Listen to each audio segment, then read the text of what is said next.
Howdy, folks. You're watching Bald Voldemorty. Sit tight because today we bring you, what if Harry had Wolverine's adamantium skeleton and every curse only made his magic stronger? Smash that like, subscribe, and enjoy the ride. Chapter 1. Silver Bones. The letter came on a Tuesday. Harry knew it was coming before the owl arrived, had known something was coming for weeks, actually, the same way he always knew things he had no business knowing.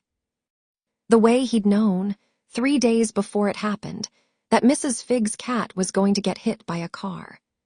The way he'd known the summer before last that Dudley's gang was planning something worse than usual in the alley behind Magnolia Crescent. He hadn't run that time. He'd stood at the end of the alley with his hands in his pockets and looked at the 5 of them, and something in his expression, not anger, just a kind of patient, absolute stillness, had made them leave without saying a word. He didn't think much about why he knew things. It was just part of being him, same as the bones. The bones were harder to explain. He'd figured it out when he was 7. Vernon, in one of his redder rages, had grabbed Harry by the arm and thrown him against the wall. Not shoved, properly thrown. The kind of throw that should have left a small boy in a crumpled heap with something broken, and his aunt screaming for an ambulance. Instead, Harry had hit the wall, slid down it, sat on the floor for a moment feeling slightly surprised, and then stood up. There was a bruise developing across his shoulder blades. Just a bruise. Vernon had stared at him. Harry had stared back. Neither of them spoke about it afterward, but something shifted in how Vernon looked at him. Less contempt, more of the sideways wariness you'd give an animal you'd decided wasn't worth poking. It was, Harry thought, probably the most respect he'd ever get from that direction, and he found he didn't particularly mind. By the time he was 9, he'd tested it properly. Fallen out of the tallest oak in the primary school's rear garden on a dare from a boy named Marcus, who'd immediately gone pale when Harry hit the ground. Harry had lain there on his back, staring up through the leaves at the gray October sky, done a quick internal inventory, and sat up. His palms were scraped. That was all.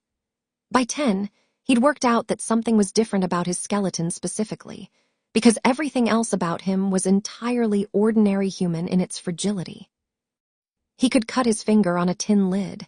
He'd had flew twice, but his bones were wrong somehow, heavier than they should be for a start. He weighed nearly 20 pounds more than any chart said he ought to, and he was scrawny by every visible measure. He'd learned to be careful sitting in certain chairs. He thought about it sometimes, lying on his cot in the cupboard under the stairs. What his bones were made of. He imagined them silver bright in the dark of his body, some metal that hadn't been named yet, something older than the house and the street and probably the whole country. It didn't frighten him. It felt, if anything, like an explanation. So when the letter came, thick cream envelope, green ink, the word Hogwarts across the seal, Harry read it twice, nodded once, and said, "Right," to nobody in particular. He'd been waiting for the explanation to get bigger. Diagon Alley was the kind of place that would have sent most 10-year-old boys into a spiral of overwhelmed delight. Harry walked through it with his hands in his pockets and his eyes moving steadily, taking in the robes and the cauldrons and the owls in their cages and the brooms standing upright in a window like they were waiting for something, and felt a deep, settled recognition, like hearing a song you'd known before you had words for it. Hagrid had taken him, enormous and kind and somewhat overwhelmed by Harry's composure. He'd expected, Harry could tell, a small boy with wide eyes who needed steering. Instead, Harry had steered slightly and let Hagrid believe he was doing it. Gringotts was interesting. The goblins gave him looks that were harder to read than most people's, sharp and assessing, the way a craftsman looks at a tool they didn't make themselves. Harry looked back at them steadily, and the one at the main desk had held his gaze for a second longer than the others, then dipped its head in something that wasn't quite a bow. Harry filed it away. His vault was stacked with gold he'd had no idea existed. He took what he needed and didn't gawp at the rest. The wand was the only thing that surprised him. Ollivander had been watching him from the moment he walked in, the way very old people sometimes watched him, with a particular quality of attention that suggested they were seeing something other than a small, underfed boy with messy black hair and round glasses. Harry had stood quietly and let himself be measured and tried wand after wand with the patience of someone who was used to waiting. The one that worked was 11 inches, holly, phoenix feather core. When Harry closed his hand around it, the air in the shop moved like something had exhaled, and a cascade of sparks in a dozen colors spiraled up to the ceiling and hung there for a moment before dissolving. Ollivander had gone very still. "Curious," he said, which was apparently his way of saying extraordinary. "The phoenix that gave the feather," Harry said. "It gave another." Ollivander looked at him sharply. "You've been told." Harry turned the wand in his fingers. "It felt warm. I just know." Ollivander was quiet for a long moment. Then, "Yes, one other, and I think, Mr. Potter, that we will all be watching your career with great interest." "That's kind," Harry said pleasantly, and paid for his wand. The Hogwarts Express left from King's Cross at exactly 11, and Harry found platform 9 3/4 on his first attempt because it was obvious. There was a slight shimmer to the air at that particular section of brick wall, the same quality the air had sometimes around him when something he didn't understand was happening. He'd have walked through it without hesitation, even without the crowd of red-haired people nearby to confirm it.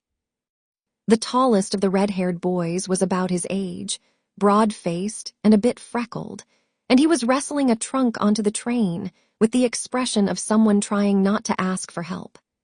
Harry put one hand under the trunk's far end and lifted. The boy blinked. The trunk went up easily. "Cheers," the boy said, getting his end properly. "I'm Ron Weasley." "Harry Potter." Ron nearly dropped his end of the trunk. They got it stowed, and Ron sat down across from Harry in a compartment and stared at him for a moment with his mouth slightly open, then seemed to decide this was embarrassing and stopped. "Right," Ron said. "So, everyone knows. I'm just getting to school," Harry said. "Same as you." Ron grinned at that, a wide, honest grin that Harry immediately liked. "Right, yeah, good." He pulled a squashed package of sandwiches from his pocket. "You want half, my mum packs too much." They were halfway through Ron's mother's corned beef sandwiches when the compartment door opened, and a girl with a large amount of bushy brown hair leaned in looking efficient. "Have either of you seen a toad? Neville's lost his again." She spotted Harry and her eyes sharpened. "You're Harry Potter. And you're looking for a toad," Harry said. "What does it look like?" "Brown, quite round, answers to Trevor." She was still looking at him the way people looked at a page of text they were trying to speed read. "Hermione Granger. Ron Weasley. I've read about both of you," she said, which made Ron look alarmed. "Well, about you," she clarified, looking at Harry. "I've read about your family," she told Ron, in a tone that suggested this was the polite version. "I've been reading all the textbooks, of course, and some extra ones. A history of magic is really fascinating, and magical theory is quite dense but worth it. Are you going to look for Trevor or not?" "Yes," Harry said, standing up. Neville Longbottom was round-faced and visibly anxious in a way that Harry recognized. Not the anxiety of someone with things to be genuinely afraid of, but the particular tight-shouldered tension of someone who'd been made to feel small so consistently that it had become their resting state. He was apologizing for Trevor before Harry had even found the toad, which was wedged unhappily behind a seat in the next car. Harry handed it to Neville without ceremony. Neville mumbled thanks. "He looks healthy," Harry said. "Don't worry about him escaping. Toads are smarter than people think." Neville blinked. "My gran says I shouldn't have brought him." "Your gran isn't the one doing the carrying," Harry said. Something in Neville's posture shifted slightly. Not much, but enough. Hermione had watched this whole exchange with the expression of someone taking notes. "You're quite sure about yourself," she said to Harry when they were back in the compartment. It wasn't hostile, more like an observation she hadn't quite decided whether to approve of. "I'm sure about some things," Harry said. "I'm still working out the magic." "Well," Hermione said, settling herself like she was about to chair a meeting, "I can help with that." Ron caught Harry's eye over her head and mouthed bossy. Harry shook his head slightly, and Ron subsided, looking slightly guilty about it. The castle was immense and lit, and alive in a way that hit Harry somewhere behind the sternum. Not breathless wonder, exactly, but recognition again, deeper this time.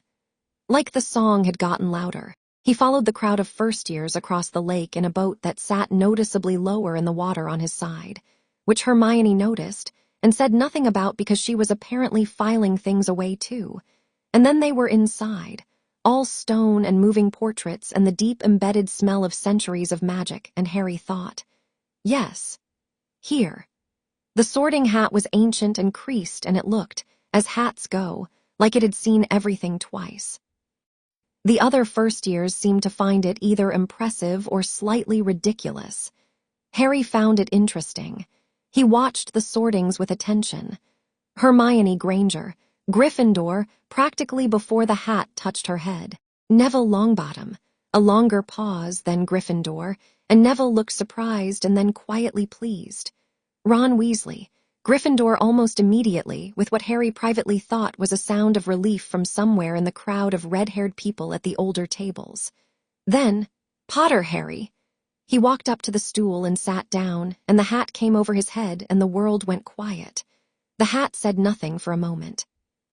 Then, in a tone Harry had not expected, cautious, curious, genuinely uncertain, "Well, hello," Harry thought back agreeably. This is unusual," the hat said. It seemed to be exploring something, the way you'd run your hands over a surface in the dark. "Your mind is, I've sat on 10,000 heads, boy. I've never felt anything like this. Is that a problem?" No, I don't think so." A pause. "There's so much here. Courage, yes, but it's not the warm, brave kind. It's something older, more like certainty. And intelligence, genuine intelligence. And something underneath everything else that I can't quite." The hat seemed to be pressing at something that wouldn't give. "What are you?" Still working that out, Harry thought. Honest, at least. Another pause longer. "I could put you anywhere. Any house. You'd excel in all of them. But you're here because you want to be. You're here because this is where, yes. Yes, I see it. Not who you are. Who you're going to be. Does that decide it? For me it does." The hat's voice, when it came, was louder than Harry had expected, almost startled. "Gryffindor." Harry took the hat off, handed it back to Professor McGonagall, who was looking at him with an expression that seemed to be somewhere between satisfaction and careful attention, and walked to the Gryffindor table where Ron was already moving to make room, and Hermione was looking up something in a small book she'd apparently brought to the feast. "What took so long?" Ron asked. "Neville's was the longest before yours." "We were having a conversation," Harry said. Ron stared at him. "With the hat." "It was interesting," Harry said. "Pass the chicken." The great hall was incandescent at night, thousands of candles floating overhead, the enchanted ceiling rippling with the same cloud-thick October sky Harry had seen outside, the long tables loaded with more food than he'd seen in a year at Privet Drive. He ate steadily and quietly, and listened to everything happening around him simultaneously, which was a thing he'd always been able to do, and which people found unsettling if they noticed it. He noticed Dumbledore at the head table right away. The old man was watching him, not constantly, not with any kind of obviousness, but with a regularity that suggested he was being checked on, the way you check on something you're not quite sure about. Harry met his gaze twice, held it without challenge or deference, and watched Dumbledore's expression do something complicated and interesting. He noticed the teachers around him, McGonagall brisk and contained, Flitwick like a friendly sparrow, Sprout earthy and practical, Snape in black, who gave Harry a look that had several layers to it, old hatred, fresh calculation, something that might have been involuntary curiosity. Harry gave Snape a neutral nod. Snape's eyes narrowed, and the one in the purple turban, at the far end, Defense Against the Dark Arts, according to the name card, who kept his head slightly bowed and his hands slightly too still, and who glanced at Harry with an expression that had too many things in it to be just a teacher looking at a new student. That one Harry noted carefully and filed under wait and see. The feast was winding down, conversations flowing around him in comfortable streams, and Harry was considering a second serving of treacle tart when he felt it. It was light, a gossamer thing, barely more than a whisper of intent, but he felt it the way he felt most things, with that interior sense that operated below thinking. A dark tendril of something directed at him from the far end of the table. A spell without words, cast from the corner of a gesture, subtle enough that anyone else would have felt nothing more than a slight headache, maybe a moment of nausea. Harry felt it hit his shoulder, felt the dark intent of it brush his skin, and then felt the familiar thing happen, the thing that had been happening since before he had words for it. The dark intent dissolved, and the faint, warm glow behind his sternum pulsed once, fractionally brighter. He turned his head and looked directly at the professor in the purple turban. Professor Quirrell's face was perfectly arranged into mild abstraction, gaze directed somewhere to Harry's left. Not at Harry at all, no sir. A man lost in his own thoughts at a feast. Harry looked at him for a count of 3, then looked away. He didn't say anything. He simply reached for his treacle tart and took a bite and thought, with the same patient certainty he'd had since he was 7 years old, I'll wait. At the other end of the first-year section of the Gryffindor table, somewhat obscured by a group of rowdy third-years, Hermione Granger had paused with a forkful of roast potato halfway to her mouth and was staring at the space around Harry's shoulder where, for just one fraction of a second, she had seen something that might have been light, silver gold, like sun on water, flickering, and then gone. She put her fork down. She opened the small book she'd kept beside her plate. She wrote one word, interesting. Draco Malfoy found Harry in the corridor outside the Great Hall, which Harry suspected was not accidental. He was flanked by 2 large boys who seemed to be there primarily as architecture, and he had the kind of carefully calibrated expression that Harry recognized from Dudley's Better moments, the expression of someone who decided they were entitled to a thing and were now going through the ritual of claiming it. Potter, he said, with the ease of someone dropping a name they'd been saving. I thought I'd introduce myself, Draco Malfoy. He extended a hand with the air of someone offering a gift. Harry looked at the hand. I know who you are, he said, not rudely, just factually. Something moved in Malfoy's eyes, a quick recalibration. Then you know my family's position. I know your family's history, Harry said, which is interesting but not really relevant to either of us right now since we're both starting first year. He looked at the 2 large boys briefly. Do they have names? Crabbe and Goyle looked confused by the question. Malfoy's jaw tightened slightly. I wanted to offer some friendly advice, he said smoothly enough. There are people here you'll want to be careful about making friends with. Weasley, for example. Ron's funny, Harry said. I like him. Malfoy blinked. Apparently this was not how the script went. He's poor, Malfoy said, with the bluntness of someone who'd never had to soften that word.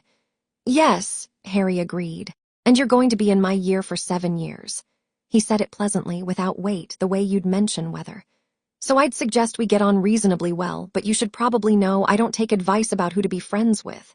He smiled, brief and real. No offense. He walked past them. Behind him, he heard Malfoy say nothing for a moment. Then, very quietly, something that wasn't quite under his breath. What is he? Harry kept walking. It was, he thought, a very good question. The first week at Hogwarts established several things. In charms, Flitwick called Harry up to demonstrate Wingardium Leviosa early, expecting the standard struggle. Harry made the feather rise on his first attempt. Then, because it seemed rude not to answer the question Flitwick was clearly asking with his eyes, made it do a slow spiral around the classroom. The class went quiet. Flitwick made a small squeaking sound of delight, and then immediately composed himself and moved on. But Harry caught him watching for the rest of the lesson with an expression of intense professional interest. In Transfiguration, McGonagall turned her desk into a pig and back and watched the class try to turn matches into needles. Harry turned his into a needle on the second try. Then, waiting for the others to finish, he turned it back into a match, into a needle, into a small silver key, into a match again, each transformation cleaner than the last, the magic coming easily because he was starting to understand. The magic had always been there, enormous and patient, and every dark thing that had ever been directed at him had been feeding it for years without his knowing. McGonagall marked something in her register without showing her expression to the class.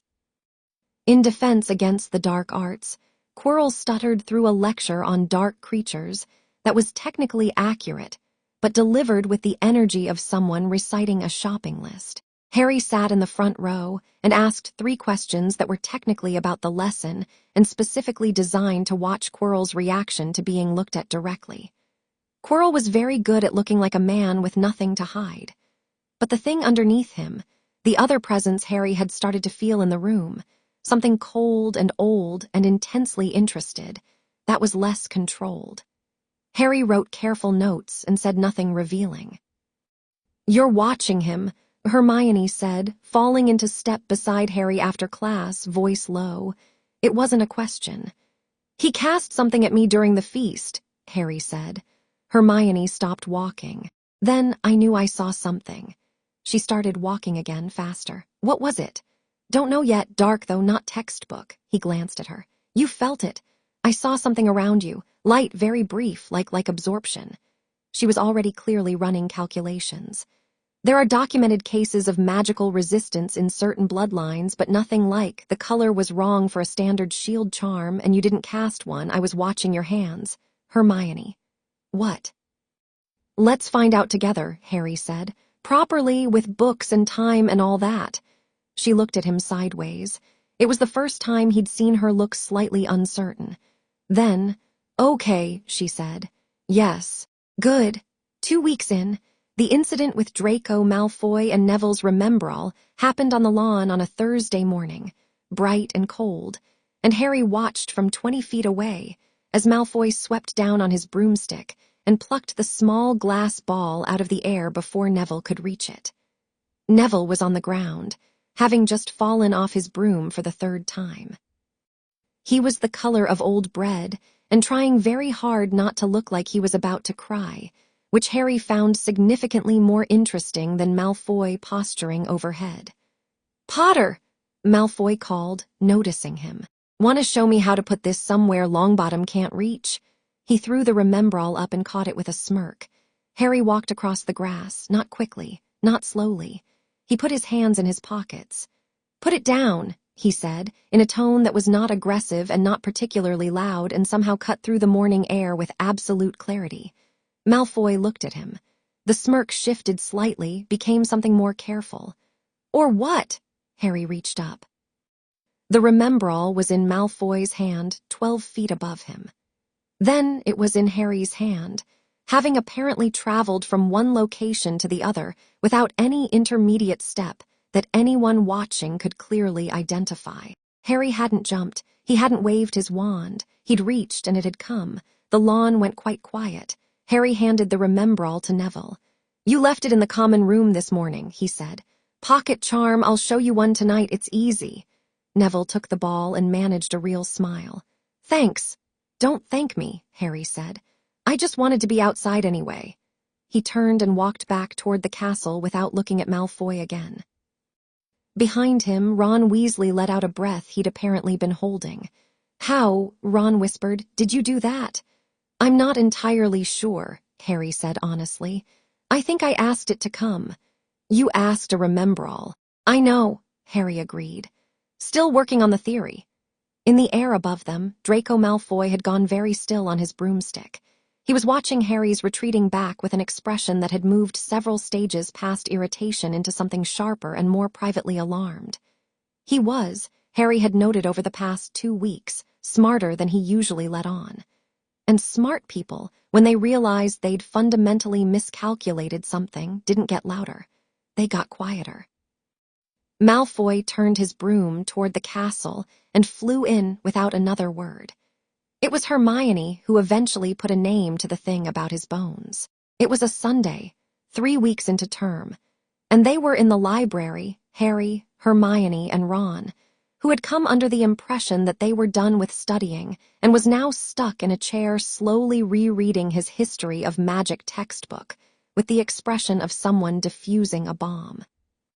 Hermione had a stack of books around her that was genuinely taller than Ron's head, and she'd been moving through them with the focused efficiency of a small machine. And Harry had been reading a book about the magical properties of rare metals that had appeared, as though by request, on the shelf he'd been standing near. "Adamantium," Hermione said. Harry looked up. She had a book open, very old, leather spine cracked white, the kind of book that lived on the restricted shelves and had a slightly reproachful quality about being opened. "It's a theoretical metal," she said, "listed in pre-medieval alchemical records, completely indestructible. No spell or physical force can damage it." She looked up at him over the book. "It says here that it was believed to exist only in small quantities, naturally formed in very rare geological formations, and that no documented sample had ever been found because any wizard who possessed it died before." She stopped. "Before they could tell anyone," Harry said. "Or because they had it," Hermione said carefully. "There's a note here. Someone's written in the margin, very old ink, that says an individual whose skeleton was reinforced with this material would be entirely impervious to structural injury, and that the magical resistance properties of the metal would interact with any dark magic cast against them, converting that dark energy into—" She looked up. "Into raw magical power. For the host." The library was very quiet. Ron had put his textbook down at some point and was staring at them both. "Every curse," Hermione said. "Every dark spell cast at you since ever, your mother's sacrifice, the killing curse, everything at Privet Drive." She swallowed. It all went in. Harry thought about this for a moment. He thought about the warmth behind his sternum that had grown incrementally every time something dark was aimed his way. He thought about the way the magic came easily, too easily, Flitwick had said with a kind of professional reverence. "Too easily for a first year, Mr. Potter. It shouldn't work this way," and how it had always been there, enormous and patient, waiting. "Right," Harry said. "Right," Ron said. That's. "I know what it is now," Harry said. He closed his book, lined it up with the edge of the table. "That's good. That's better than not knowing." "Aren't you," Hermione hesitated, "aren't you frightened of it?" Harry considered the question honestly. "No," he said. "I've been frightened of other things, cold in winter mostly, not enough food." He looked at his hands for a moment, then back at her. "Being something strange that I can work with." Hermione looked at him for a long moment, the way she looked at a particularly interesting page of text. Then she nodded once and went back to her notes. "I'm just going to have a bit of a lie down," Ron said, to no one in particular. "Maybe forever." Dumbledore called Harry into his office on a Thursday in late October. The office was full of fascinating things. Instruments Harry didn't have names for, portraits of sleeping headmasters, a large bird that turned out to be a phoenix, and which fixed Harry with one amber eye and made a single low musical sound when he walked in. Harry looked at the phoenix for a moment, and the phoenix looked back at him, and something passed between them that Harry filed away for later. Dumbledore was sitting behind his desk looking ancient and friendly and complicated. He offered Harry a lemon drop. Harry declined. "I've been watching your progress," Dumbledore said. "Quite remarkable. Your professors are enthusiastic." "They've been patient," Harry said. "I appreciate that." Dumbledore looked at him over his half-moon spectacles. The blue eyes were warm and intelligent and measuring in a way that Harry thought most people probably didn't notice. "There are things about your history that I should perhaps have." "You knew what I was," Harry said, not accusatory, not hard, just clear. "When you left me with the Dursleys, you knew something at least." The warmth in Dumbledore's eyes didn't disappear, but it moved, became more genuine, more complex. "I suspected," he said carefully. "I knew the killing curse had done something unprecedented. I knew you were, more than the obvious explanation. I made certain choices about how to proceed." "The blood protection," Harry said. "My mother's sacrifice, I know about that, and the other thing, the metal." He watched Dumbledore's face. "You knew about the metal." A pause. "Not with certainty, I had theories." "I'd like to hear them," Harry said. "When you're ready to tell me, not because I need permission to understand my own body." He met the old man's eyes directly. "But because I think we'll work better if we're honest with each other." The portraits were watching. The phoenix made another sound, soft and approving. Dumbledore looked at Harry for a long moment with something in his expression that hadn't been there when the conversation started, something like recalibration, and underneath it, something like relief. "You are remarkably poised," Dumbledore said, "for an 11-year-old. "I've had an unusual life," Harry said pleasantly. "Yes." Dumbledore folded his hands on the desk. "I suppose you have." A pause. "I will tell you more, in time. I ask only that you trust my intentions, even when you question my methods." "I'll trust your intentions," Harry said. "Your methods I'll reserve judgment on." He stood up because the conversation felt finished. "Is there anything else?" "No," Dumbledore said. There was something almost amused in the complication of his expression. "No, I think that covers it, Mr. Potter. Good night." "Good night, Professor," Harry said. He walked out and down the spiral staircase and back toward Gryffindor Tower, and behind him he heard, very faintly, through the stone, the sound of a headmaster who prided himself on being one step ahead of everyone sitting in quiet, thoughtful silence for a very long time.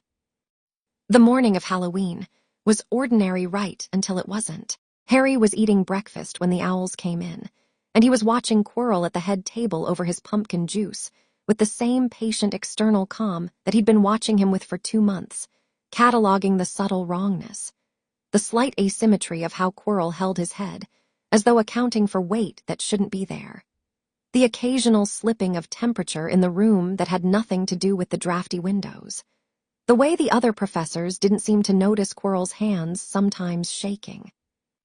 There was something in the turban, something behind the face. Harry had become increasingly certain of this, and increasingly certain that it knew he was watching and was watching him back, through Quirrell, like a man with his hands in a puppet. The other presence in Quirrell felt like the dark thing that had hit him at the feast felt like, stretched thinner and packed tighter and very, very old. Harry had considered telling Dumbledore. He'd decided against it for now, not out of any desire for secrecy, but because he wanted to understand more fully before he said anything, and because he suspected, from the 3-second pause when he'd asked about his theories, that Dumbledore already knew something. So he watched, and he waited, and he ate his breakfast. The troll in the dungeons happened at 7:13 in the evening, which Harry knew because he'd looked at his watch just before Professor Quirrell sprinted into the Great Hall and announced it in a quavering voice, before collapsing dramatically across 2 chairs. Harry's first thought was that was a performance. His second thought was Hermione is in the bathroom by the 2nd-floor staircase, because she was crying earlier about Ron's comment in Charms, and nobody went to check on her. He was up and moving before the screaming had properly started. Ron caught up with him in the corridor. "Harry, wait! 2nd-floor bathroom," Harry said, not stopping. "Hermione!" Ron swore and started running properly. They found the troll in the 1st-floor corridor, which meant it had come from the dungeons and wandered upward, 12 feet of gray muscle and malice, moving with the deliberate stupidity of something that had never needed speed, wielding a club the size of a small tree. It had just turned into the corridor that led toward the staircase where Hermione was. Hermione was at the far end, frozen against the wall, hands over her mouth, going through approximately 14 different reactions simultaneously. The troll raised its club.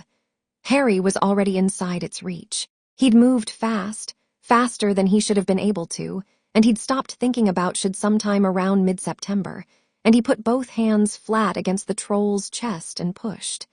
It was like pushing a wall.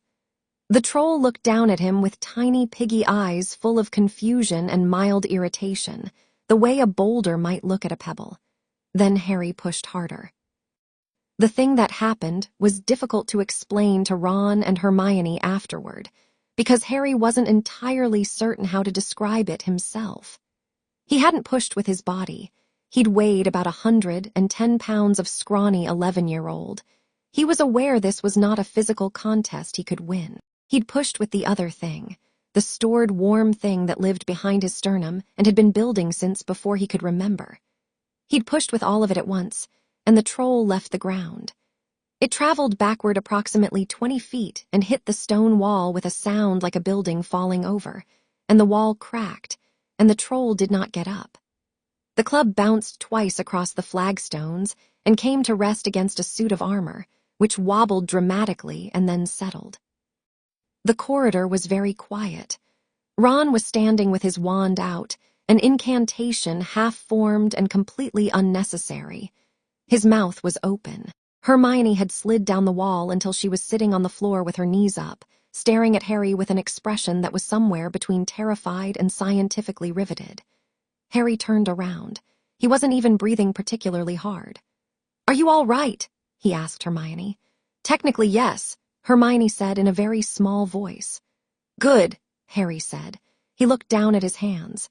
His palms were tingling slightly, the same feeling he got after a particularly good charms lesson. "Ron, you can put your wand down." "Right," Ron said, and put his wand down, and then appeared to realize his hand was shaking and put that away too. "Right, yeah, obviously." The sound of running feet came from both ends of the corridor. Professor McGonagall arrived first, looking ready to perform a controlled detonation, saw the unconscious troll and the cracked wall and 3 first-years standing among the wreckage, and visibly reorganized her expression. Snape arrived 15 seconds later from the other direction and stopped, looked at Harry, then at the troll, then at Harry again, and said nothing, which was louder than anything he might have said. Quirrell arrived last, slightly out of breath, and the thing behind his face looked at Harry with an expression that Quirrell's face wasn't quite configured correctly to contain. It was not fear exactly. It was the expression of something that had just significantly upgraded its assessment of a threat. Harry met that inner gaze steadily. Yes, he thought. Your turn to wait. McGonagall was saying something about points and bravery and recklessness, and Harry listened with the portion of his attention that wasn't occupied with the cold certainty settling into place alongside the warmth, completing something. He knew what was in the turban now. He was sure. He filed it away, October 31st, Quirrell's reaction, the moment of recognition, and turned to Ron and Hermione with a completely ordinary expression and said, "So, shall we go back to the feast?" Ron made a sound that was probably meant to be a laugh. "Yeah," he managed. "Great idea. Perfectly normal evening." "There's still treacle tart," Harry said. "I love treacle tart," Ron said, with the conviction of a man discussing the one stable thing in an unstable universe. Hermione got to her feet, brushed down her robes, and settled her bushy hair with the dignity of someone who had not just been sitting on a corridor floor. "I'm adding this to the notes," she said, to both of them or possibly just to herself. "Obviously," Harry said. They walked back to the Great Hall together, Ron's hand still slightly unsteady, Hermione's small book already open, and Harry in the middle, hands in his pockets, the warmth behind his sternum steady and bright and considerably larger than it had been this morning. And above them, the enchanted ceiling swirled with Halloween clouds, and somewhere in the dungeons Professor Quirrell was standing very still over an unconscious troll, thinking thoughts that Harry could not hear but could imagine with reasonable accuracy. The feast was still going, the candles still floated, the treacle tart was still excellent. Harry sat down, served himself, and thought, year 1, and we're only in October. He was, privately, looking forward to the rest of it. Chapter 2. What Doesn't Kill Me November arrived the way it always did at Hogwarts, sideways, through gaps in the castle walls that no amount of warming charms fully addressed, carrying rain that moved horizontally and a gray sky that seemed personally committed to pressing down on everything beneath it. Harry didn't mind. He'd spent years sleeping in a cupboard under a staircase with a broken radiator and a spider he'd eventually named Gerald for company. A bit of Scottish wind was nothing. What he did mind, slightly, was the way things had shifted after Halloween. Not between him and Ron and Hermione. That had actually gotten easier. The 3 of them moving through the castle now with the comfortable ease of people who'd survived something together and come out the other side without any illusions about each other. Ron had seen Harry throw a 12-foot troll 20 feet into a stone wall with his bare hands, and had decided, apparently, that this was the most interesting thing that had ever happened to him, and he wanted to stay close to it. Hermione had filled 16 pages of her notebook and was already running out of space on the margins. No, what had shifted was everything else.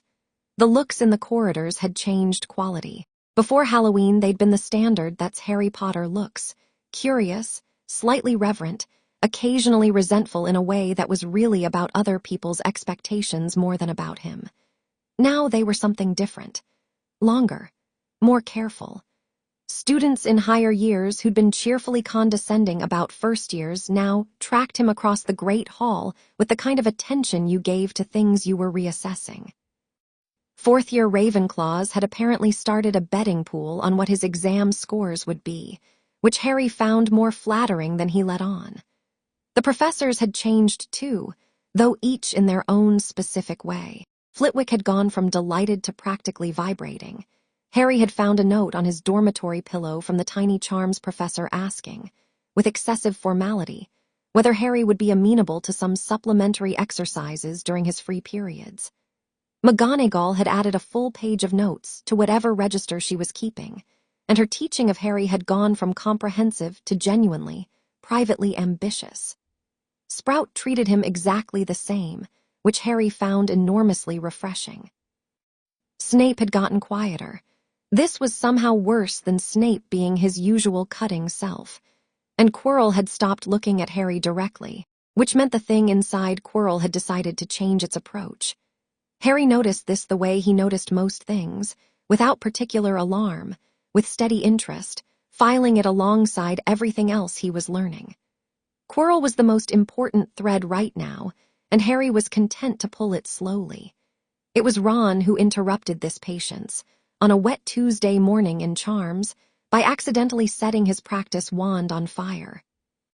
"How," Flitwick asked, standing on his stack of books and looking at the small blaze with genuine professional puzzlement, "did you manage that with a cushioning charm?"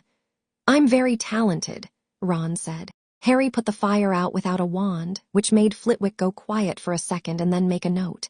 "You know," Ron said, wrapping his slightly scorched fingers in his scarf, "you could warn a person before you just casually do impossible things." "It's a minor flame suppression," Harry said. "Third-year material, but it's really not that complicated if you think about what fire is." Ron stared at him. "What fire is?" "Rapid oxidation," Hermione said absently, without looking up from her textbook. "Harry, for what it's worth, the theoretical underpinning you're describing is exactly the approach Flamel used in his early metallurgical work, but the connection isn't covered until, well, not for years." "Flamel," Harry said. Hermione's hand paused on her page for just a fraction of a second. "Yes," she said, in a tone that was slightly too careful. "Nicholas Flamel, medieval alchemist, quite famous." She turned a page. "The name appears on something in the restricted section that I'm not technically supposed to have read." "But you have," Harry said. "I read extensively," Hermione said, and closed her book with precise finality. Ron looked between them. "I feel like this is a conversation I should probably be part of." "Later," Harry said. "Hold still, I'll do the other hand." The restricted section conversation happened that evening in the small alcove behind the Charms classroom that had become, by quiet consensus, their spot, private enough for real conversation, close enough to the main corridors that retreating to it didn't look suspicious. Hermione had brought 2 books and her notebook. Ron had brought biscuits from the kitchens, which Harry had only recently learned existed, and which Ron navigated with the ease of someone with 5 older brothers who'd figured out Hogwarts geography long before he arrived. "The Philosopher's Stone," Hermione said, setting her notebook open on her knee. "Nicholas Flamel created it. It's the only known object capable of producing the elixir of life, indefinite lifespan for whoever drinks it, and it was, as of the most recent reference I could find, in Flamel's possession in Devon." "Was," Harry said. "The reference was from 1987. She paused. "And Gringotts had a high-security vault break-in attempt last summer. The same day we were there, actually." The vault they broke into had already been emptied. Vault 713, Harry said. Hagrid had gone pale when Harry had asked about it, which had told him everything. Dumbledore moved it here. That's what I think, Hermione said. And I think whatever's guarding it on the third-floor corridor is guarding the stone, Harry finished. He thought about this for a moment. And someone wants it.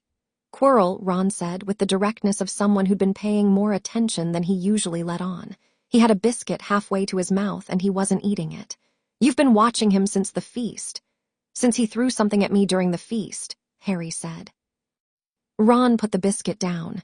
He what? Harry explained. He was economical about it. The dark tendril, the absorption, the inner thing that had looked at him with recognition through Quirrell's eyes on Halloween. Hermione wrote rapidly. Ron went through several expressions in quick sequence, landing on something that was mostly outrage with a layer of something more unsettled underneath. And you've just been sitting in his class, Ron said. Twice a week. Front row, Harry confirmed. Front row. I wanted to watch him clearly. Harry looked at Ron. I'm not frightened of him. I know you're not frightened of him. I'm slightly frightened of you sometimes, is the thing, Ron said, and then seemed to worry this had come out wrong. Not bad frightened, just, you're a lot, mate. Fair enough, Harry said. Hermione had stopped writing and was looking at Harry with the expression she wore when she was about to say something she'd been rehearsing. What's in the turban, she said. You said you know. I think so. Harry chose his words carefully. There are two presences in Quirrell. The man himself and something else, something old and very powerful and cold. It cast the dark magic at me at the feast. It recognized me on Halloween when he gestured in the direction of through the troll through a wall. It's been trying to reach the stone since September, I'd guess. Probably used the break-in attempt in July to confirm it was here, and then arranged to have Quirrell placed at Hogwarts. Placed, Hermione said. Dumbledore gave him the defense position despite not being qualified. Someone pushed that appointment. Harry thought of Dumbledore's careful expression, the portraits listening in the office. I think Dumbledore suspects what's in the turban, too. I think that's why he won't leave the school. There was an article in the Prophet in September about him turning down some international conference. He's staying close. So Dumbledore's watching Quirrell, Ron said slowly, and you're watching Quirrell, and Quirrell, the thing in Quirrell, is watching you. Everybody's watching everybody, Harry said. That's about the shape of it. Ron thought about this. And we're watching everyone else watch each other. Exactly, Harry said. Ron finally ate his biscuit. Right, he said. Fine, what do we do? We learn more, Harry said. We learn everything we can before it comes to a point. And when it comes to a point, he looked at his hands, briefly, the same way he'd looked at them after the troll. We'll be ready. Hermione's pen scratched steadily across her notebook. Outside, the November rain hit the castle windows in long horizontal sheets, and somewhere above them in the corridors a ghost drifted through a wall singing something mournful and slightly off-key. Professor Flitwick's supplementary sessions started the following Monday. Harry arrived in the empty Charms classroom at 7 in the morning to find Flitwick already there, standing on his stack of books with his hands clasped and an expression of barely contained academic excitement. Also present, arranged in a loose semicircle, were 5 practice dummies, a collection of objects ranging from a feather to a solid iron candlestick, and Professor Sprout, who was sitting in the corner with a cup of tea and the expression of someone who'd come to see a show. Professor Sprout, Harry said. Morning, dear, Sprout said. Pomona, I'm just here to watch. Phileas bet me 10 galleons you couldn't do the 4th-year curriculum by December, and I took the bet, and I want to make sure there's no funny business. Harry looked at Flitwick. Flitwick beamed with zero guilt. I thought we'd start with basic control exercises, Flitwick said. Precision of application, graduated force, and then, if you're ready, we'll see about some practical stress testing. Stress testing, Harry said. Multiple simultaneous targets, Flitwick said. I've been curious about your ability to, that is, last week when you put out Mr. Weasley's fire without a wand, the magical signature it was quite unlike. He stopped himself, visibly reining in the enthusiasm. We'll start with the feather. Harry moved the feather, then the candlestick. Then all 6 objects on the table simultaneously, arranging them in a slow, deliberate rotation. each one hovering at a slightly different height, the control as clean as breathing. Sprout made a sound into her tea. "Right," Flitwick said very quietly. "Right. Stress testing, then." The 5 dummies came to life, transfigured wood and stuffed fabric, enchanted to move and dodge, and Harry spent 20 minutes working through a series of increasingly complex spell combinations while Flitwick called out targets and timings from his stack of books. It was the most genuinely fun Harry had had since arriving at school. The magic responded to being pushed, expanded to meet the demand, stretched in ways he hadn't tried yet, and the stretching felt like exercise felt when you'd been sitting still too long. Necessary. Good. By the time Flitwick called a halt, all 5 dummies were bound, levitated, and rotating in a neat stack in the corner, and Sprout had put her tea down and was leaning slightly forward with her mouth open. "You owe me 10 galleons," Flitwick said to her with immense satisfaction. "That's 3rd year at minimum," Sprout said. "You didn't say 3rd year, you said 4th. He did the 4th year simultaneous target work in the 2nd session. "We agreed by December. It's November the 8th. Harry sat on the edge of a desk and listened to them argue with the comfortable feeling of someone who'd just had a very good workout. When there was a pause, he said, "Professor Flitwick, what's the most advanced dueling curriculum you know?" Both professors looked at him. "Theoretically," Harry said. "What's the ceiling?" Flitwick was quiet for a moment. Then he stepped down from his books, walked to the shelf in the corner, and pulled out a text that was clearly not part of the Hogwarts standard curriculum. He handed it up to Harry. "Practical combat spellwork, advanced and theoretical applications." The spine was cracked. The margins were dense with Flitwick's handwriting. "That's my personal copy," Flitwick said. "I was the dueling champion of Britain for 3 consecutive years before I came to teach." "I know," Harry said. "I read about it." Flitwick's eyebrows went up.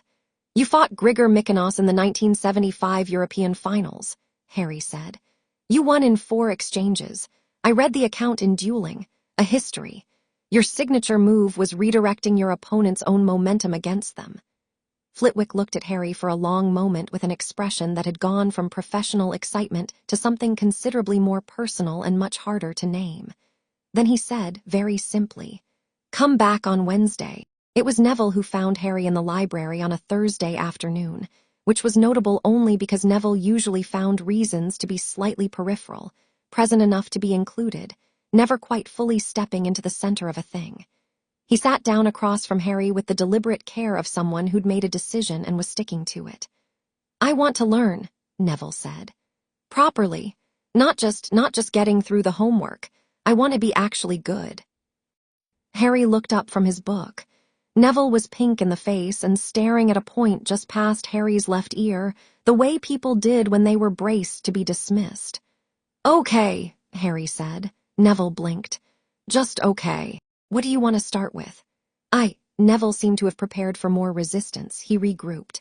"Herbology I'm already fine at, defense I'm terrible at, charms I'm average, I keep doing things slightly wrong." "What do you do wrong in charms?" Neville frowned, thinking. "My wrist movement is off. Professor Flitwick keeps correcting it, but I forget, and then I remember, and then I'm thinking about my wrist instead of the spell, and it goes wrong." "Can I see?" Neville did the Wingardium Leviosa movement. Harry watched. The issue was immediately obvious. Neville was overcorrecting, exaggerating the swish until it had a slight hitch in it, a hesitation born from anxiety about doing it wrong that was itself causing the wrong. "You're thinking too far ahead," Harry said. "You're trying to do it right and you're skipping past the motion. Don't think about right. Think about the wrist as part of the whole arm. Like," he stood up, moved around the table. "Do you play any instruments?" "No," Neville said. Gran tried piano. It was terrible. "Sports. Number, do you garden?" Neville's face shifted. "Yes, obviously, I love, when you're digging," Harry said. "Or planting, the motion with your whole arm. You don't think about your wrist then, do you? It just moves as part of the whole." Neville went quiet, clearly trying something internally. Then he did the motion again, and the hitch was gone, a clean, natural sweep that would have had Flitwick making appreciative sounds. "Oh," Neville said. "Do it 10 more times," Harry said. until it's muscle memory. Neville did it 10 more times, and the motion stayed clean. He looked at his own wrist with the expression of someone who just gotten unexpected good news. "You're good at this," Neville said. "Teaching." "I'm good at watching," Harry said. He went back to his side of the table. "Same time next week." "Yes," Neville said immediately, with more confidence than Harry had heard from him in a month. "Yes, absolutely." He left the library with his head noticeably higher than it had been going in, and Harry watched him go and thought about what it meant to be the kind of person people felt braver around. He wasn't entirely sure he'd done anything except pay attention, but he was coming to understand that for some people, attention itself was the rarest thing. Hermione appeared at his elbow approximately 3 minutes after Neville left. "I heard that," she said. "I know," Harry said. "You've been in the magical metals section for 20 minutes and it's 8 feet away." Hermione sat down with her books and didn't look embarrassed because Hermione Granger was not a person who experienced embarrassment about things she'd decided were worth doing. "I've been cross-referencing the Adamantium records against pre-Hogwarts alchemical literature," she said, "and I found something." "Tell me." "There are 3 other recorded instances of a wizard with adamantium-laced bones, all pre-medieval, all described in fragmented sources that disagree on specifics. But there's a consistent element across all 3 accounts." She opened her notebook to a page dense with cross-referenced citations. Each of them had a unique relationship with magical cores. The wand, the phoenix feather in your case, isn't just a conduit. It's more like a... She frowned, looking for the word. "An amplifier," Harry said. "That's exactly it. The metal in your bones acts as a reservoir, the dark magic fuels the reservoir, and the phoenix feather core resonates with it specifically because phoenix feathers have an intrinsic relationship with regenerative and absorptive magic. That's why Ollivander thought yours was curious. 2 wands with the same core. Both with a particular relationship to dark magic. Your core doesn't just channel, it pulls." Harry thought about the killing curse hitting him as a baby. Thought about the warmth that had been building his whole life without him having a name for it. He thought about how spells came when he reached for them, enormous and ready like water behind a dam that had never been opened. "How much have I stored?" he asked. Hermione looked at her notes. "I don't have a way to accurately measure it, but theoretically," she stopped. "Hermione."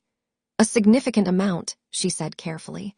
"You've had dark magic directed at you since you were 15 months old. If the conversion rate in the pre-medieval accounts is accurate, and assuming the original killing curse alone."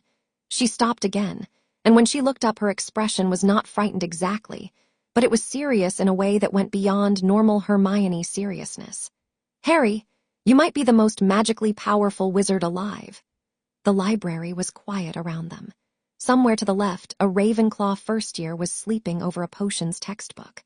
Rain moved across the windows in gray sheets. "Might be," Harry said. "Might be," Hermione agreed.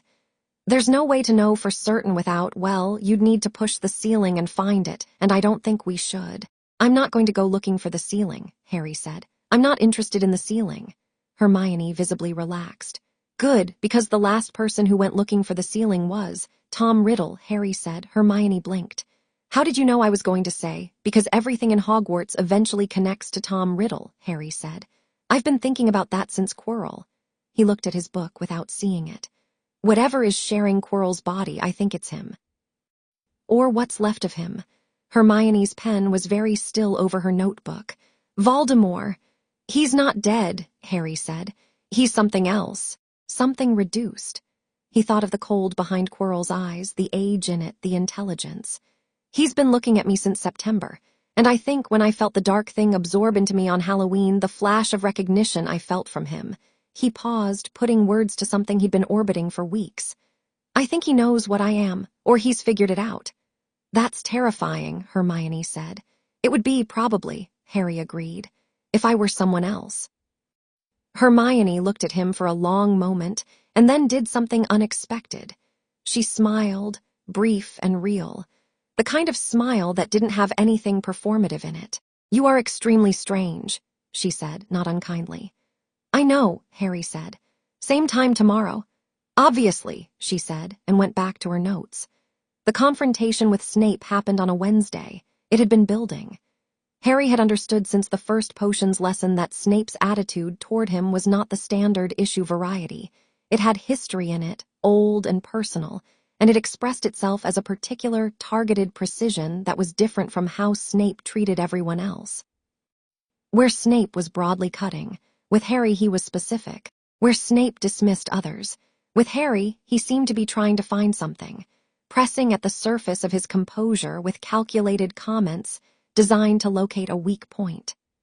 The comments about Harry's father had been consistent, woven into lessons and corridor encounters alike, delivered with the smooth ease of someone who'd been carrying a grievance for so long it had become comfortable. Harry had been patient with it because he was patient with most things, and because he was genuinely interested in potions despite Snape, and because there was a part of him that understood, or tried to, that whatever Snape's feelings were about James Potter, they were real to him, and grief made people do strange architectural things to their behavior.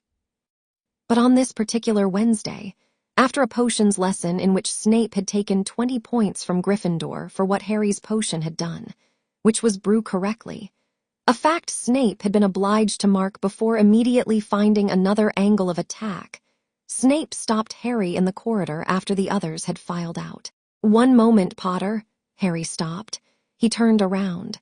Snape looked at him across the empty stone corridor with the expression he kept specifically for Harry, a composed mask with something more complicated underneath. "I've been watching your performance in this class," he said. "It's adequate." "Thank you," Harry said. "That wasn't a compliment." Snape moved closer, which Harry suspected was a calculated choice. Most people found Snape physically intimidating, all dark robes and height and contained intensity. Harry stood at the same comfortable distance he'd have stood at regardless. "I find myself wondering," Snape said, voice low and precise, "whether the reputation that precedes you reflects any genuine substance, or whether you are simply the beneficiary of circumstances that have inflated a very ordinary." "You knew my mother," Harry said.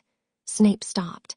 Harry hadn't planned to say it. It had come from the same interior knowing that gave him most things, the certainty that the most direct route was the most honest one. "You knew her before Hogwarts. You were friends." He watched Snape's face go through something rapid and tightly controlled. "Whatever you think about my father, I can't speak to that. I never met him. But I think some of what you throw at me is actually meant for someone who isn't here anymore." The corridor was very quiet. Snape's expression was doing things that Harry suspected very few people had ever seen it do. The mask was still there, but it had cracked along a specific old fault line, and what was underneath was not quite what Harry had expected, not pure hatred, not contempt, but something raw and long buried that had apparently been waiting for a direct enough question to force its way up. "You know nothing," Snape said very quietly. "Not much," Harry agreed. "I'd like to know more if you're ever willing." He meant it. He said it clearly enough that it couldn't be mistaken for anything else. He wasn't offering pity or a deal or a manipulation, just the straightforward truth that he wanted to understand. Snape looked at him for a long moment. Then he said, in a voice that was carefully reconstructed, 20 points from Gryffindor for impertinence. Get out." Harry left. He didn't think about it as a defeat. He thought about Snape standing in that empty corridor for the next 5 minutes, absolutely alone with the expression nobody else had seen, and he thought that sometimes the most important conversations were the ones that didn't resolve cleanly. He would try again. Later. December came fast, and with it, the first proper snowfall and the growing background awareness that something was building.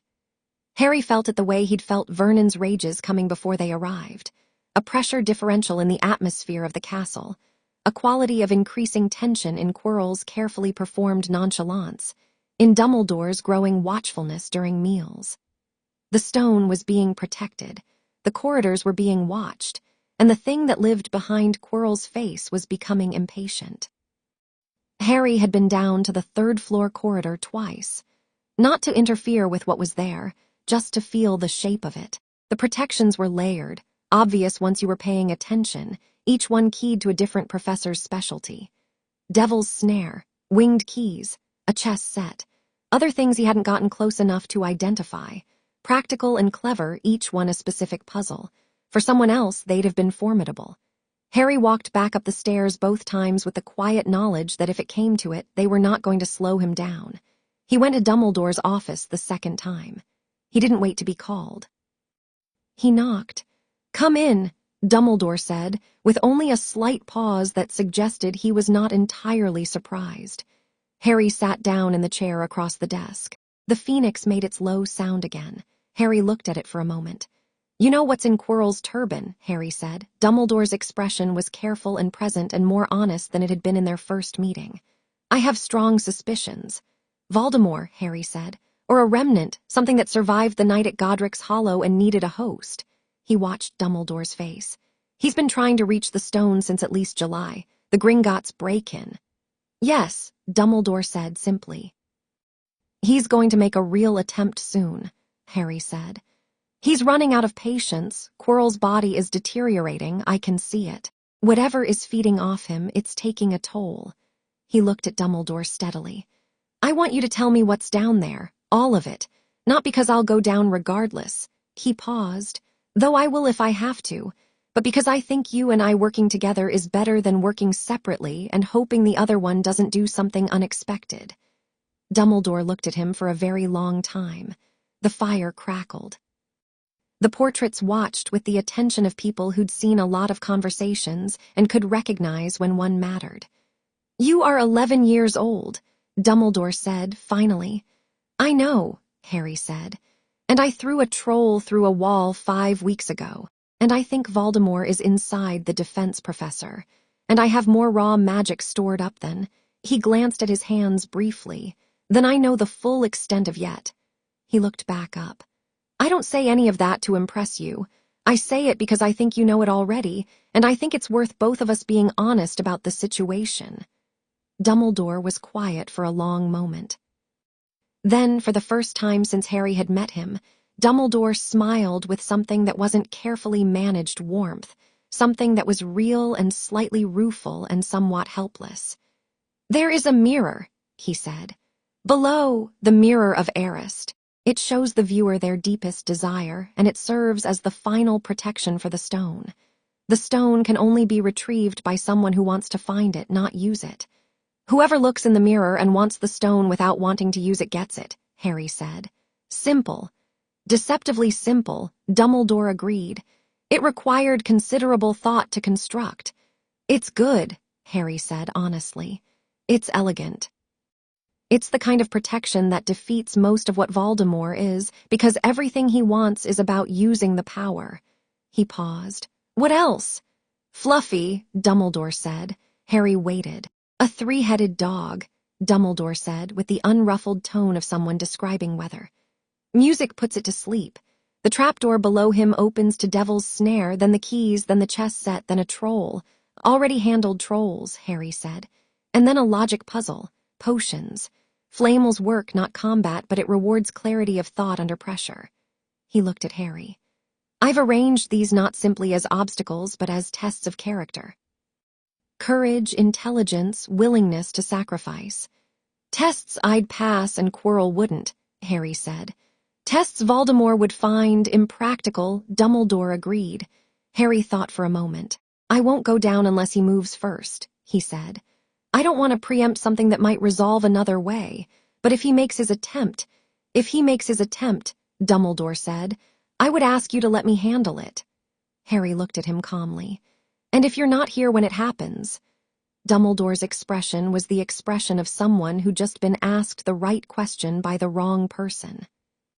It was the expression of someone who'd been thinking about this exact scenario and hadn't quite settled how to answer it.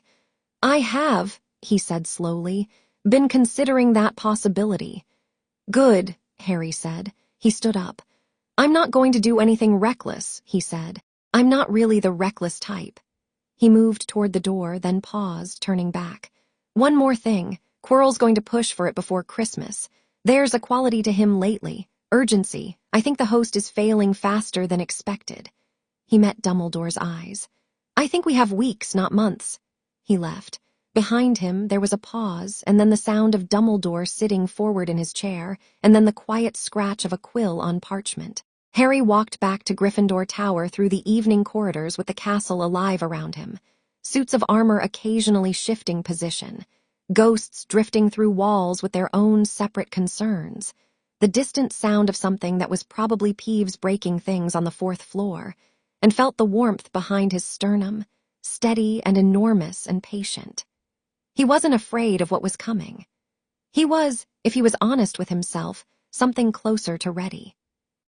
The last thing that happened in November, the last significant thing, the one that mattered, was small and happened privately. Harry was on the Quidditch pitch at dawn, the day after his second conversation with Dumbledore. He'd borrowed a school broom because his Nimbus 2000 was impractical this early, and he was flying in slow circles above the empty stands partly because he genuinely loved flying and partly because he was thinking, and thinking always worked better when his body had something to do. He was thinking about Voldemort, about the cold, ancient intelligence behind Quirrell's eyes, about what it would mean to face something that had killed his parents, that had been hunting him since before he could remember, that was currently sitting in a professor's skull, trying to steal immortality. He was thinking about being ready. And he was thinking about something Flitwick had said, casually, at the end of their last session. Power without control is noise. What you have, Mr. Potter, is the potential to compose. He pushed the broom higher, much higher, above the towers, until the castle was small below him and the Highland air was sharp and enormous. And then he stopped climbing and hovered, and he opened up the reservoir behind his sternum just slightly, just enough to feel the full shape of it, the way you'd open a door a crack to feel the temperature of a room. It was very large. It was, he realized, genuinely vast. Years of it. A childhood's worth of dark things converted patiently into fuel. The killing curse at the center of it, dense and bright as a compressed star. Harry closed the door. He didn't need all of it, didn't need to know the ceiling to know the floor, and the floor was already higher than he'd thought. He took a breath of cold Highland air. Then he turned the broom toward the ground and came down in a long, clean spiral, landing light on the pitch grass, and walked back inside.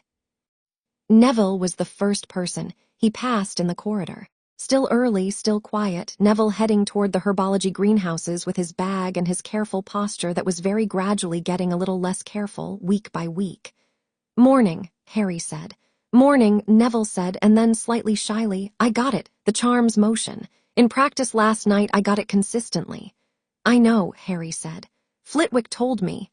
Neville went pink. "He told you." "He's very excited," Harry said.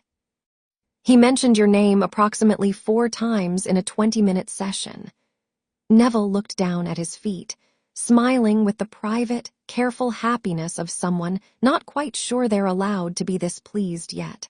Harry watched it and thought about what it meant to make something easier for someone, not the magic, not the power, just the fact of having believed they could do it.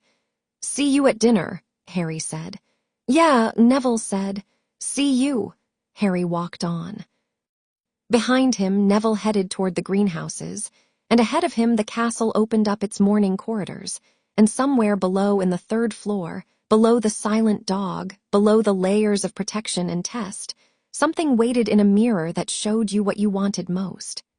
Harry already knew what he'd see in it if he looked. Not the stone, not power, not his parents alive. He'd see exactly this: Ron and Hermione at a library table, Neville getting his wrist motion right, Flitwick climbing down from his books at the end of a session and extending a hand. Something as ordinary and extraordinary as people, at a table, figuring things out together. He'd see enough to not want anything else. And if that was the shape of what he wanted most, he thought, turning the corner toward the great hall where breakfast was already in progress, and he could hear Ron's voice carrying from somewhere around the bacon, then everything else was probably going to be fine. Chapter 3. The Man with Two Faces. The attempt came on the 14th of December. Harry knew it was happening before he left the common room. He'd woken at 2 in the morning with the warmth behind his sternum doing something it had never done before, not the usual steady pulse, but something directional, oriented, like a compass finding north. He lay on his back in the dark dormitory, listening to Ron snoring in the next bed and the wind working at the castle windows, and felt the direction of it pull steadily downward and to the left.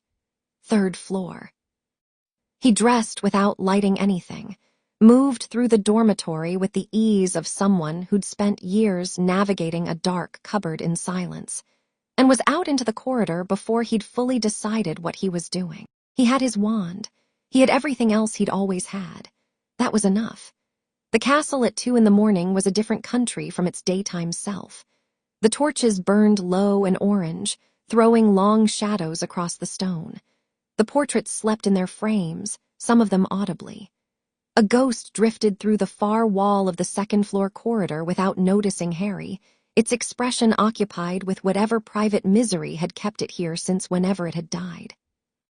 Harry moved quietly and quickly and didn't run because running made noise and also because he was not afraid. He was almost at the 3rd floor staircase when he heard footsteps behind him. 2 sets. He turned around. Hermione was in her dressing gown with her wand lit, a notebook tucked under her arm, because apparently she slept prepared for emergencies.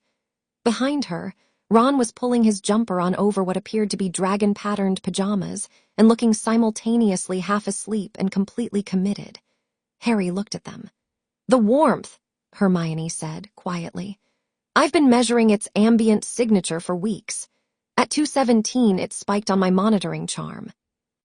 She held up a small device that Harry recognized as a modified sneakoscope she'd been adapting since October. "I woke Ron."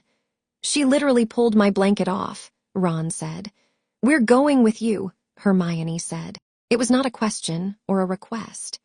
Harry looked at them for another second, Ron still jamming his feet into his shoes, Hermione already writing something in her notebook while simultaneously watching the corridor, and thought about all the reasons to send them back and found that none of them were actually good enough. He turned around and kept walking. They followed without another word. The 3rd floor corridor door was already open. Not broken open, opened carefully, the lock turned with magic rather than forced, which meant someone with access and skill had been through it already. Harry pushed it wider and they stepped into the room where Fluffy lived. Fluffy was asleep. All 3 heads were down, all 3 enormous bodies in the slow rise and fall of deep, magicked sleep. The trapdoor beneath the rightmost paw was open. From it came a smell Harry associated now with Quirrell, something cold, and underneath that, something older and darker that had no good natural analog. Hermione conjured a soft cushioning charm below the trapdoor opening before Harry could suggest it. He dropped through first. The fall was short. He landed in darkness and immediately felt the devil's snare reach for him, long, cold, vine-like tendrils wrapping around his ankles and wrists with the patient certainty of something that had never met resistance before. It met resistance now. The vines tightened. Harry felt them flex against his wrists, his legs, and he simply stayed still and let them feel what they were dealing with, the way you'd let someone shake your hand and discover the grip. The devil's snare made, at the most cellular level, some kind of assessment. Then it released him and retreated, and Harry stepped out of it like stepping out of a room. Ron dropped through after him, hit the snare, and said several sharp words. Hermione followed, and by the time she landed, Harry had moved the snare back from both of them with a thought, not combat, just request. The magic extended outward like an open hand, asking the plant to please move left. It moved left. "Did you just negotiate with Devil's Snare?" Ron said, extracting a vine from his ankle. "Ask nicely enough," Harry said. "Come on." The winged key chamber was next, enormous room, keys filling the air like a deranged mobile, a broomstick leaning against the far wall and the broom's door locked with a specific antique key that would need to be caught to open it. Harry looked at the ceiling full of swirling silver shapes and felt the magic in them, each one keyed to a specific frequency, the right one distinguished by there. 3rd cluster from the right, near the high vault. He reached. The key came. It traveled across the chamber in a clean arc and landed in his palm, and Harry looked at it for a moment, the bent silver wings still fluttering against his fingers. He unlocked the door. "You did it again," Hermione said. "The asking thing," Ron confirmed. "The keys are enchanted objects," Harry said. "Enchanted objects respond to intent. You just have to be specific." He handed the key to Hermione because he thought she'd like having it, and she took it and immediately turned it over, looking at the enchantment marks. The chess set was a different problem. The room was immense, and the pieces were human-sized, and the quality of magic in them was not the responsive type. It was the programmed type, the kind that had rules and would enforce them, and the rules said you played or you didn't cross. Harry stood at the edge of the board and looked at it for a moment, feeling the architecture of the spell. "I can play it," Ron said from beside him, and his voice had gone from half asleep to something else entirely, focused, certain, the same voice he used when he looked at a chessboard and immediately understood the whole shape of it. He was already stepping forward. "I'll play it." Harry looked at him. "I know chess," Ron said simply. "Let me do something." Harry stepped aside. Ron Weasley played the McGonagall chess set in 11 moves. It was not 12 moves, not 15, not the extended battle the enchantment was designed to provide. It was 11 moves of the particular fluid certainty that comes from someone who's been playing chess since before they could properly read, who thinks three-dimensionally and 3 exchanges ahead, and who looks at a board and sees not pieces, but the geometry of intention. The white pieces fell one after another, and the remaining black pieces parted, and Ron walked through them with his hands in his pockets and turned to look back at Harry and Hermione with an expression that was trying not to be smug and not quite succeeding. 11 moves, Hermione said. "The opening was obvious," Ron said. "Hermione, you take the bishop square. Harry, already moving," Harry said. They crossed. The final chamber was still. No trick, no puzzle, just a room, large and low-lit by torches. And at the far end, the mirror of Arist standing in its frame with its gold inscription running along the top. And in front of the mirror, with his back to them, Professor Quirrell. He was talking to the mirror in a low, almost supplicating voice. Show me where it is, show me how to get it." And the quality of his voice was wrong in the way it had been wrong since September, except more so now. More of the underneath thing bleeding through, less of the man. Harry stepped into the room. "Professor!" Quirrell turned around. And the thing was, this close, this final, the pretense was almost entirely gone. The careful stutter, the mild academic expression, the general performance of harmlessness, it had all fallen away, and what was looking out of Quirrell's eyes was cold and sharp and very, very old. It looked at Harry the way you'd look at a problem you'd been thinking about for months and had finally gotten in front of you. "Harry Potter," Quirrell said, and his voice was nearly smooth, nearly certain. Underneath it, layered below the professor's voice like bedrock below topsoil, something else added its weight to the name. "I wondered when you'd come down. I wondered when you'd make your move," Harry said. He heard Ron shift behind him, and Hermione, and he felt them arrange themselves without being asked. Hermione to his left, Ron to his right, both wands up, both of them understanding something was happening without needing it explained. "The boy brings his friends," Quirrell said. The smile was wrong, too wide and too still. "How wonderfully predictable, how very," he paused, and the temperature in the room dropped several degrees, and when he spoke again the second voice was closer to the surface, almost audible as its own thing. "How very much like his father." Harry stood where he was and felt absolutely nothing that Quirrell was trying to make him feel. "Are you going to keep talking or are you going to try the mirror?" Something shifted in Quirrell's expression, the calculation under the wrongness of it recalibrating. "You know about the mirror." "I know about all of it," Harry said. "The stone, Flamel, why you want it." He moved forward one step, which brought him closer to the mirror's frame and into the edge of its reflection. "You can't get it out of the mirror. It won't give it to you because everything you want to do with it is exactly the kind of wanting that the mirror sees through." Quirrell's head tilted. That specific tilt, too far, slightly wrong for a human neck, compensating for weight that shouldn't be there. Then perhaps, the second voice said, more fully its own now, cooler and cleaner and entirely without warmth, I will use you to get it. Harry didn't move. Step forward, Quirrell said, and his wand was up, not Quirrell's magic, Harry understood, but the magic of whatever was riding Quirrell, and it hit the room differently, like weather hitting a coastline, old and massive, and with the confidence of something that had never been stopped. Step forward and look in the mirror, boy, and tell me what you see. Harry looked at the mirror. He saw what he'd expected to see, what he'd thought about on the Quidditch pitch in the dawn cold. The library table, the people at it, Ron laughing, Hermione looking up with ink on her face, Neville with his wrist finally right, all of it ordinary and irreplaceable and entirely devoid of anything that Voldemort could use. He felt the stone drop into his pocket. He didn't look down.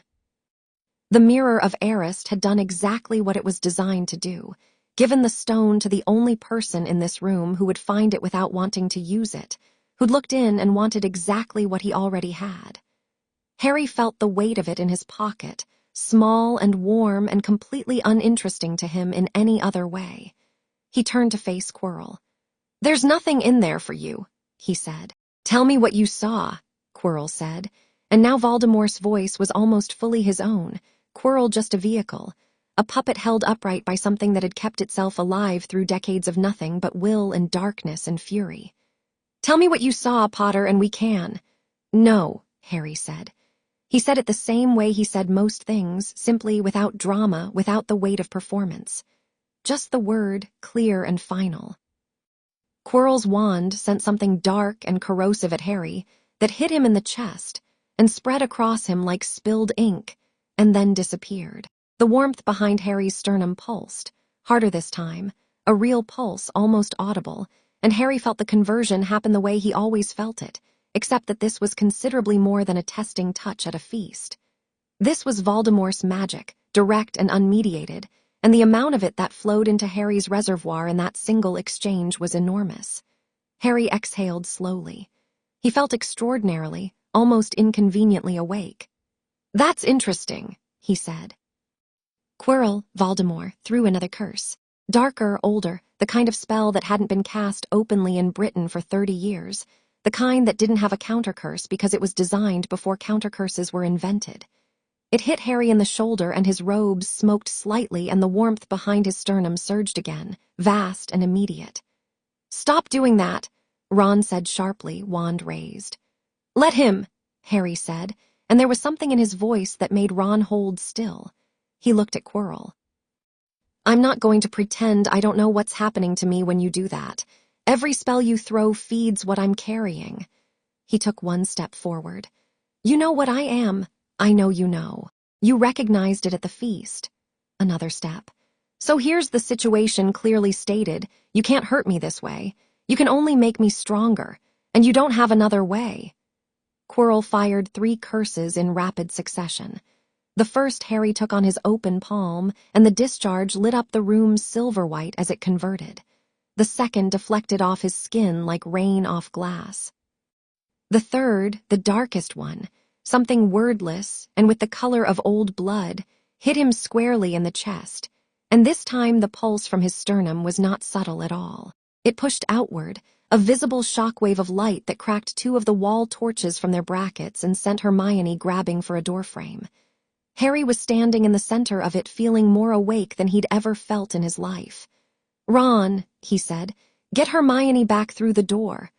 I'm not, Hermione started. Hermione, Harry said, turning briefly to look at her. His eyes in the aftermath glow were something she'd write about later, not frightening exactly, but entirely different from ordinary, lit from some interior source and entirely calm. I'm not asking because you can't handle it. I'm asking because I need to move without worrying about anyone else in the room. Hermione looked at him for 1 second, then took Ron's arm and they stepped back to the doorframe. Harry turned back to Quirrell. Let me be clear, he said to the thing inside Quirrell's face, conversationally, as though they were discussing this at the breakfast table. I'm not your enemy. The The man who killed my parents, that was a choice you made, and we will eventually have to settle it, but that's not what tonight is about." He gestured at the mirror. "You won't get the stone. Not tonight. Not through me. Not through anything in this room." He stopped 3 feet from Quirrell. "So what I'm going to do is end this, and you're going to go back to wherever you go, and we're going to finish this at a time and place that isn't a first-year corridor at 2 in the morning." "You are a child," Voldemort said, through Quirrell's mouth, with a fury that was compressed so tightly it came out nearly calm. "You don't dictate terms to—" "I have the stone in my pocket," Harry said, pleasantly. "I dictate whatever I like." Quirrell lunged. It was not a spell. It was physical, Quirrell's hands reaching for Harry's throat with a strength that was not the professor's own. The desperation of something that had used up its magical options and gone for the last available one. The hands closed on Harry's neck and Harry let them, and then 2 things happened simultaneously. The first thing was that Quirrell's hands began to burn. Not fire, something more fundamental. Wherever Quirrell's skin touched Harry's, the contact produced an immediate, violent reaction, like opposing magnetic poles forced together, like acid meeting a reactive surface. Quirrell screamed and tried to pull back and couldn't because the second thing was that Harry had caught his wrists. Not hard, just held them. The burns spread. They were not Harry's doing, not intentionally, something in his own nature, some property of the magic dents in his skin, the decades of converted darkness running through him like current through a conductor. Wherever Voldemort's vessel touched him, it reacted to what Harry was. Quirrell's face was going through something that Harry watched with something that was not satisfaction, but wasn't entirely something else either. The man in there, the professor, the person who'd made bad choices and worse ones, he felt briefly for that. But the thing looking out of Quirrell's eyes right now was not Quirrell. It was looking at Harry with the expression of something experiencing its first genuine, complete confusion in a very long time. "What are you?" it said. "I don't have a complete answer yet," Harry said honestly. "Working on it." He pushed. The magic came out clean and controlled, and with the accumulated force of 11 years of darkness converted to light, and it hit the connection between Voldemort and his vessel and broke it. Not killed, the intelligence, the cold, surviving will of Tom Riddle, was not a thing Harry could kill tonight, not housed like this, not without destroying the host entirely in the process. He'd understood this coming down the stairs. What he could do was sever. The darkness left Quirrell the way smoke leaves a room with the windows opened. Not slowly, suddenly, the whole room lighter and warmer and somehow fuller of air in an instant, and Quirrell collapsed like a puppet with its strings cut, Professor Quirrell, who had once been just a man with reasonable academic ambitions, and had made, somewhere, the worst choice of his life. Harry caught him on the way down. He lowered Quirrell to the stone floor and straightened, and the room was empty of everything except the 4 of them and the mirror and the stone in his pocket. The darkness that had been Voldemort was, elsewhere now, dispersed. Not gone, not truly, but thinned out and scattered and further from a body than it had been in months. Harry stood still for a moment, taking stock. His neck was fine. The adamantium bones stopped anything structural, and his skin was considerably more resilient than it should have been, though he'd have some bruising. He felt enormous, like he'd just eaten a very large meal after a long fast, except the meal had been dark magic and the hunger was something in his bones. He reached into his pocket and took out the stone. He looked at it, small, deep red, warm in his palm. The philosopher's stone, the elixir of life. Centuries of alchemical ambition crystallized into a thing that fit in his hand. He turned it over once, then he put it back in his pocket. Ron and Hermione had moved from the doorframe. Ron was looking at the fallen Quirrell with the expression of someone who just watched something he needed time to process. Hermione was looking at Harry with her notebook closed for once, just looking. "Are you all right?" she said. "Yes," Harry said. "Hermione," he paused. "He spoke to me, before the end." "Not the magic, the voice," he said. "I heard," she said quietly. "He told me I was a child." Harry looked at the stone in his pocket, the small weight of it. "He wasn't wrong, I am. I just happen to be a child with particular properties. Ron made a sound that was mostly exhale. Is he? He gestured at Quirrell. Harry knelt and felt for a pulse at Quirrell's throat. Present, slow, the man was alive, which was better than the alternative. He's alive, he'll need medical attention. He stood. Hermione, can you get Dumbledore? He's already coming, Hermione said. How do you know? She showed him the modified sneakoscope in her palm. It had been blinking steadily for the past 10 minutes. When I first modified this, I keyed it to Dumbledore's magical signature as a baseline measurement. It's been registering a moving source from the east. She looked at it. He's close. Harry looked at her. You keyed a sneakoscope to the headmaster's magical signature. In November, Hermione confirmed without particular apology. Hermione, Ron said, in the voice he used for this specific flavor of Hermione, that is genuinely alarming. It's practical, Hermione said. It's both, Harry said. Dumbledore arrived 4 minutes later. He came through the doorway with a quality of presence that filled the room differently from how it had been filled before. Not as dramatically as Voldemort's cold weight, but with more warmth, something expansive and genuine. And he took in the scene with eyes that moved with rapid professional thoroughness. Quirrell on the floor, Ron and Hermione at the walls, Harry standing in the center of the room with a perfectly ordinary expression. His gaze settled on Harry. The stone, he said. Harry reached into his pocket and held it out. Dumbledore took it with both hands, with a quality of care that spoke to what it had cost and what it meant. And then he looked at Harry for a long moment with an expression that was compounded of several things, relief and something that was almost grief, and something else that was newer and was learning to become something like trust. You could have kept it, Dumbledore said. What would I do with immortality? Harry said. I'm 11. Ron made his exhale sound again. Voldemort? Dumbledore asked. Dispersed. He severed from Quirrell when Harry made a gesture that covered the previous half hour. He's not gone, he's not dead, he's just thinner again, more scattered. Harry looked at Quirrell's still form on the floor. He'll need the hospital wing, his body is in bad condition. Dumbledore nodded, already producing his wand for a levitation charm. Then he paused. Before the severance, did he say anything to you? The room was quiet. Harry thought about the cold voice through Quirrell's face. What are you? The first time anything associated with Voldemort had sounded genuinely uncertain, genuinely searching. The confusion in those dead eyes as the contact began to burn. He asked what I was, Harry said. I told him I didn't have a complete answer. Dumbledore's expression was complex and old and for once entirely unguarded. He's going to spend a great deal of time thinking about that. I know, Harry said. I'm counting on it. Dumbledore looked at him for a long moment, and then he did something Harry had not expected. He dipped his head briefly in a gesture that was not quite a bow but was in the family of one. An acknowledgement, real and unperformed. Nicely done, Harry, he said. We, Harry said, glancing at Ron and Hermione. Nicely done us.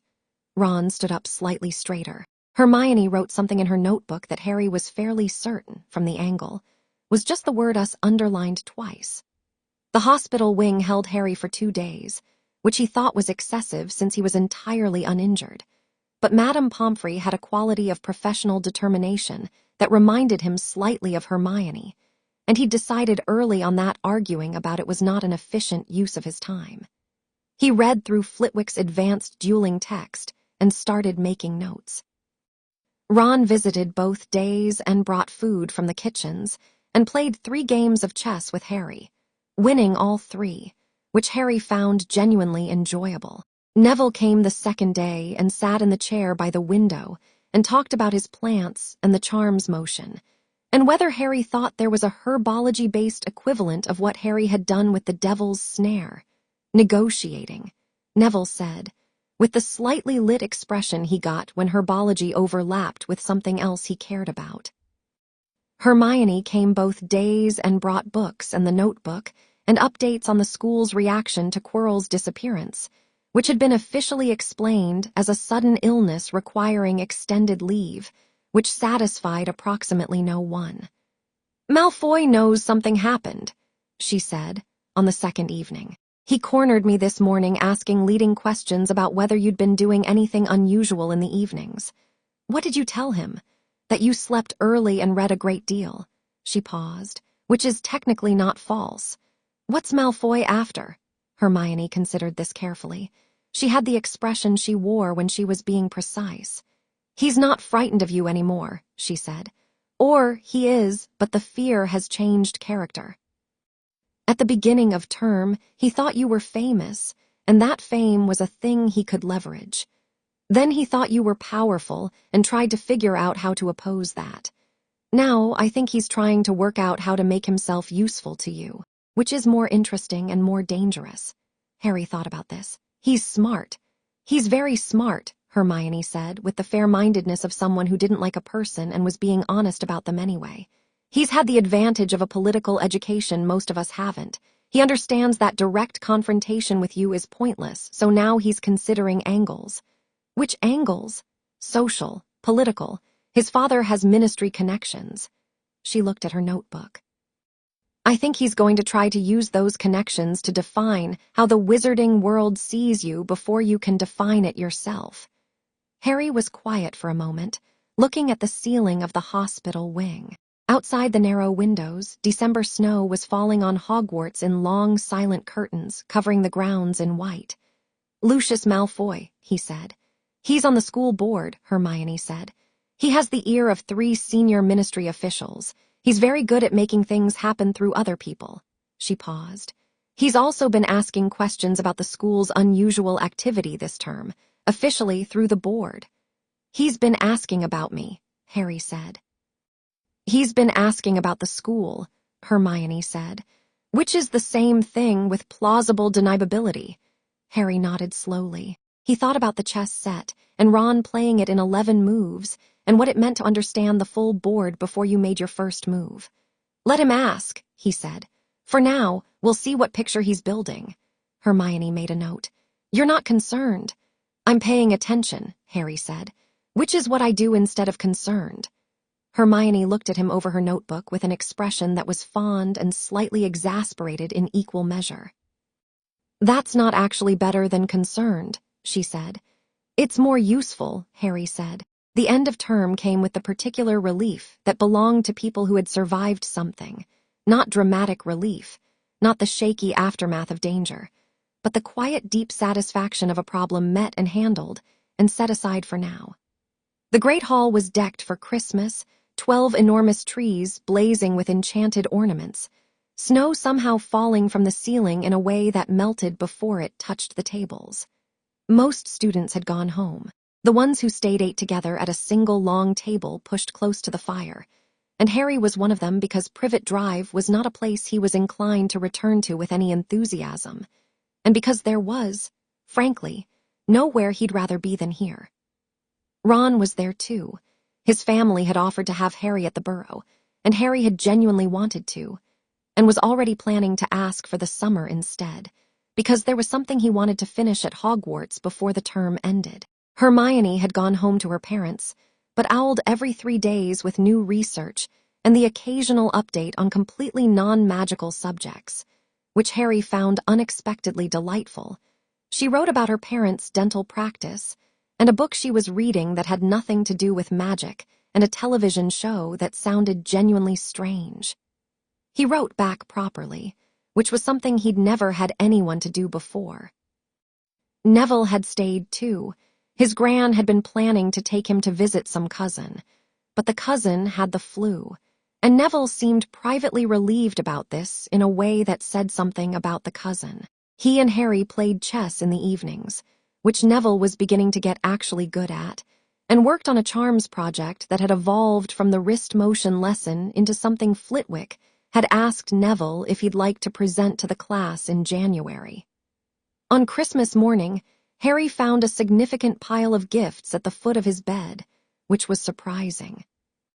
Ron was already awake, surrounded by Weasley jumper wrapping paper, eating a chocolate frog with the dawn-light enthusiasm of someone who loved Christmas without reservation. There was a present from the Weasleys, a hand-knitted jumper in deep blue with a large H on the front, which Harry put on immediately and wore for most of the day. A parcel of sweets from Hermione with a card that included a reading list. Something from Hagrid that turned out to be a hand-carved wooden figure of a Hungarian horntail, clearly made with enormous care and very little technical skill, and Harry set it on his window ledge where he could see it from his bed. And one more gift, unwrapped from plain cloth that bore no sender's card. A cloak. Harry shook it out and the cloak fell through his hands like water, like light, like something that had no interest in being solid, and where it covered his hands disappeared. Not diminished, not obscured. Gone. Invisibility cloak. There was a small note folded inside. Your father left this in my possession before he died. It is time it was returned to you. Use it well. No signature. Harry looked at the cloak for a long time. Then he put it on and watched his body disappear from the shoulders down, and stood there in the middle of a Christmas morning with his friends asleep around him and a castle full of secrets below him, and felt, not power, not satisfaction, just something quiet and specific and important. His father had worn this. His father's hands had been where his hands were. Ron rolled over, opened one eye, saw what appeared to be Harry's floating head, and said, in a voice utterly devoid of surprise, "Of course you've got an invisibility cloak." "My father's," Harry said. Ron looked at the floating head of his best friend for a moment. Then he sat up and reached for another chocolate frog. "Merry Christmas, mate." "Merry Christmas," Harry said. It was the night after Christmas, late, that Harry did the thing he'd been waiting to do since November. He pulled the invisibility cloak around him and moved through the empty castle and found the mirror of Arist in the classroom where it had been moved from the third-floor corridor. Dumbledore had clearly relocated it after the stone's removal, and Harry had worked out where from the same interior sense that had been getting more reliable all year. He stood in front of it. His reflection looked back at him, the same, just himself, green eyes and messy hair and the blue Weasley jumper.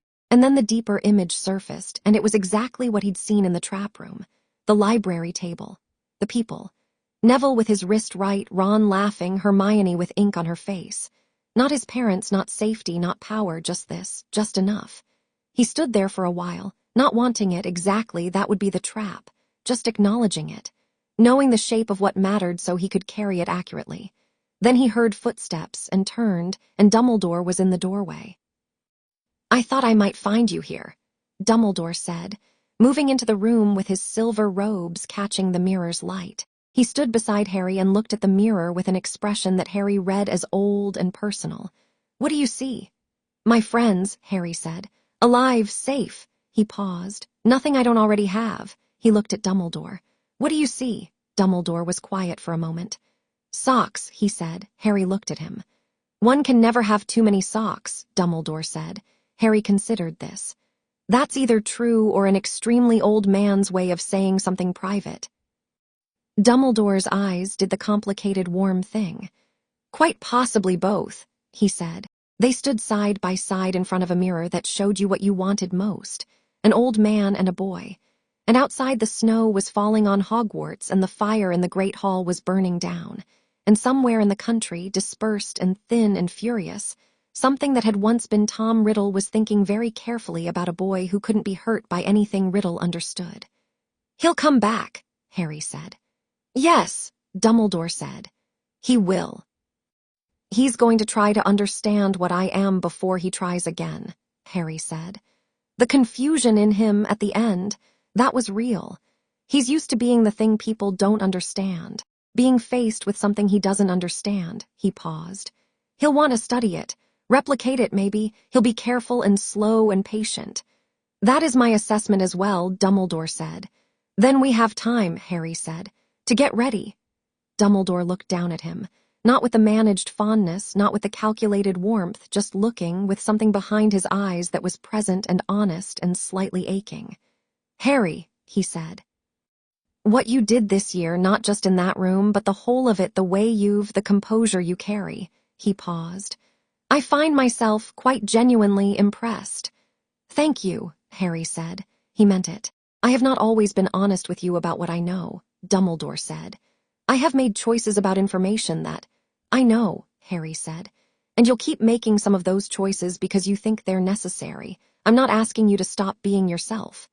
He looked back at the mirror. "I'm just asking that when something matters, when it's something I need, you tell me. I'm not asking to know everything. I'm asking to be trusted with the things that are actually mine." The mirror showed them both their reflections, one old, one young, both of them looking at something deeper than glass. "That," Dumbledore said after a long moment, "seems entirely fair." They walked back through the castle together, not quickly, the snow blue-white through the high windows and the portraits sleeping in their frames, and Harry pulled the invisibility cloak over his arm and thought about the year laid out behind him like a path, and the year ahead like a door he hadn't opened yet. He thought about Voldemort somewhere in the cold, thinking. He thought about Lucius Malfoy making quiet inquiries. He thought about the stone being safe and Quirrell being in St. Mungo's and Flitwick, already drawing up second-year supplementary plans, and Neville's wrist going right, and Ron in 11 moves. He thought about a voice saying, "What are you?" with genuine confusion. He thought about the warmth behind his sternum, steady and vast and entirely his own, and the bones beneath everything that had never broken and never would. He was going to have answers, eventually. Not just for Dumbledore and not just for Voldemort, but for himself, the full answer, the complete picture of what he was and where it had come from and what it meant. He was, he thought, very much looking forward to finding out. Chapter 4. Ink and Bone. The summer before second year was the best summer Harry had ever had, which wasn't saying much given the competition, but was genuinely true.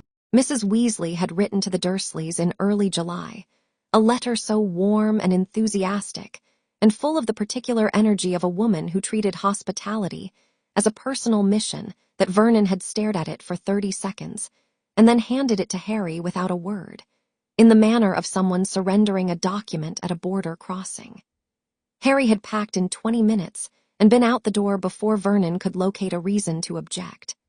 The Burrow was everything Privet Drive wasn't. It was crooked and loud and permanently in a state of productive chaos, dishes washing themselves, and the radio playing wizarding music in the kitchen, and at least one ongoing argument at any given hour about something that turned out not to matter. Mrs. Weasley fed Harry with the focused devotion of someone who had assessed his weight in the first 5 minutes and decided it was a personal challenge. Mr. Weasley asked him careful, delighted questions about plugs and electricity and non-magical engineering, with the enthusiasm of someone who'd found a native speaker of a language he'd been studying alone for years. Fred and George were operating what appeared to be a small experimental potions lab in the garden shed, and invited Harry to observe with the generosity of people who recognized someone who wouldn't flinch. Harry had watched them test 3 new products, offered 2 suggestions that improved the stability of their skiving snack boxes, and they had looked at each other, and then at him with the expression of people who'd found someone worth keeping. Ginny Weasley, 12 and vibrant, and occupying the particular position of youngest child with the aggressive confidence of someone who'd spent years proving herself against 6 older brothers, spent the first 3 days avoiding Harry with significant effort.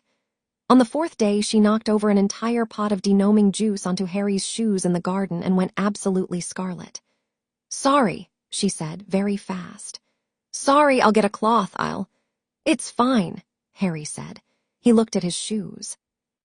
"Actually, this is the most interesting thing my shoes have looked like in a while."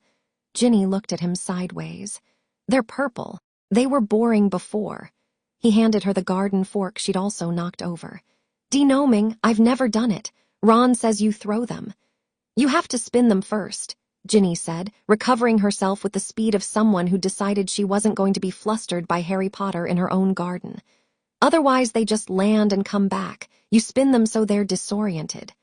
"Show me," Harry said. She showed him. By the end of the afternoon, they'd cleared the east garden of 12 gnomes, and Ginny had mostly stopped going scarlet when he spoke to her directly.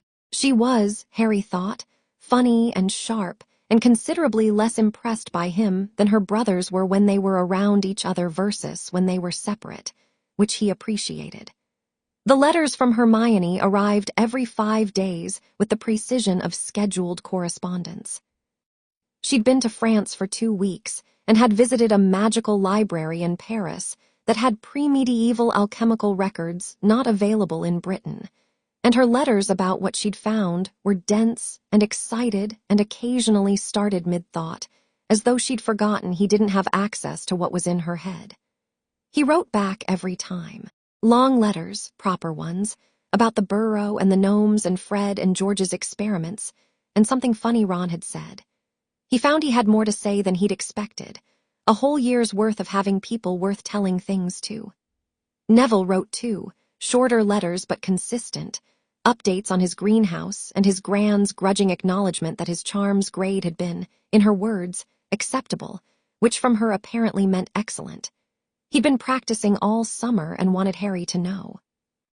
Harry wrote back and told him to try the unlocking charm next, because it used the same foundational wrist motion and Neville would find it satisfying. The Hogwarts letters arrived in August, and with them the book list. Harry spread the list on the kitchen table, and Ron sat across from him eating toast and reading it over his shoulder, and they both looked at the defense against the dark arts textbook requirement at the same time. Travels with Trolls by Gilderoy Lockhart. Ron turned it over. Below it, Voyages with Vampires, Wanderings with Werewolves, Year with the Yeti, all Lockhart. All of them, Ron said. He put all of them on the list.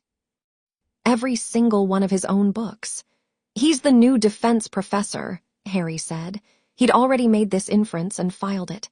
How do you know? Who else would assign their own complete works as required reading? Harry said. Someone who's allowed to, someone who wants the income from the sales, someone who got the job after Quirrell left. He looked at the list again. Dumbledore said at the end of term that the position had already been filled for next year. Ron looked at the stack of Lockhart titles. Is he good? I don't know, Harry said. I know he's famous. I know his books sell. I know he has the Order of Merlin, 3rd class. He looked at Ron. I know that doesn't mean he can actually teach. Ron seemed to find this simultaneously reasonable and somewhat deflating. Mum loves him, he said. She's got all his books. She went to his signing in Diagon Alley last Christmas. Harry said nothing, which was its own form of statement. They went to Diagon Alley in the last week of August. Harry, Ron, Fred, George, Ginny, and Mrs. Weasley, which was a significant logistical operation that Mrs. Weasley managed with the efficiency of someone experienced in moving 6 red-haired children through a public space without losing any of them. Harry had his own Gringotts key and his own money, and the independence of someone who'd been taking care of himself since he was old enough to know he was doing it. Flourish and Blots was mobbed. The Lockhart signing was the reason. The queue extended out the door and down the street, and inside, visible through the window above the crowd, Gilderoy Lockhart was seated at a table looking precisely as he had in every photograph Harry had seen of him. Golden-haired, white-toothed, wearing robes of cornflower blue and an expression of professional warmth that had been calibrated over many years to hit a specific frequency. Harry watched him from just inside the door. Lockhart looked up and found Harry in the crowd with a speed that suggested he'd been told who would be here today, and his expression shifted through something Harry clocked as fast and calculated before the warmth reasserted itself. And then he was out from behind his table and across the floor with one hand on Harry's shoulder, and the flashbulbs were going off. Harry Potter, Lockhart announced, to the room at large, and specifically to the photographer behind him. Just the man I was hoping to run into. What tremendous luck. Hello, Harry said. We're going to be seeing a lot of each other at Hogwarts, Lockhart said, angling them both toward the photographer. I've just accepted the position of defense against the dark arts teacher, and I suspect. He squeezed Harry's shoulder with the practiced ease of someone who'd done this in front of cameras before, that we shall get on famously. Harry looked at the camera, then at Lockhart. Up close, the warmth was very smooth and very practiced, and underneath it, something that wasn't quite what it presented itself as. Not malice, nothing as interesting as that. Something more like absence. A gap where a specific kind of substance should have been. "I'm looking forward to the class," Harry said, pleasantly and entirely truthfully, because whatever Lockhart was or wasn't, the subject itself remained interesting. Lockhart beamed. The flashbulbs went off 4 more times. Later in the street, Ron was carrying a stack of Lockhart books with the expression of someone who'd had money extracted from him through social pressure and was still slightly confused about how it had happened. Fred had acquired 2 books he hadn't paid for and seemed serene about it. George had, somehow, acquired 3. Harry had paid for his own stack and thought about what he'd seen in Lockhart's eyes, the absence, the specific gap, and filed it under interesting, revisit. The Hogwarts Express in September had a different quality from the year before. Not worse, different.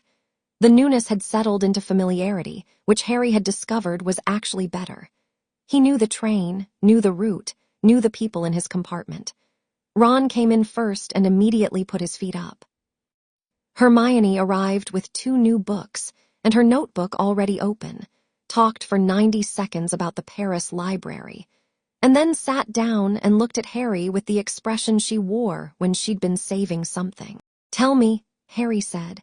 "I found a reference," she said, "in the Paris archives, pre-medieval, about the 3rd recorded instance of someone with your condition."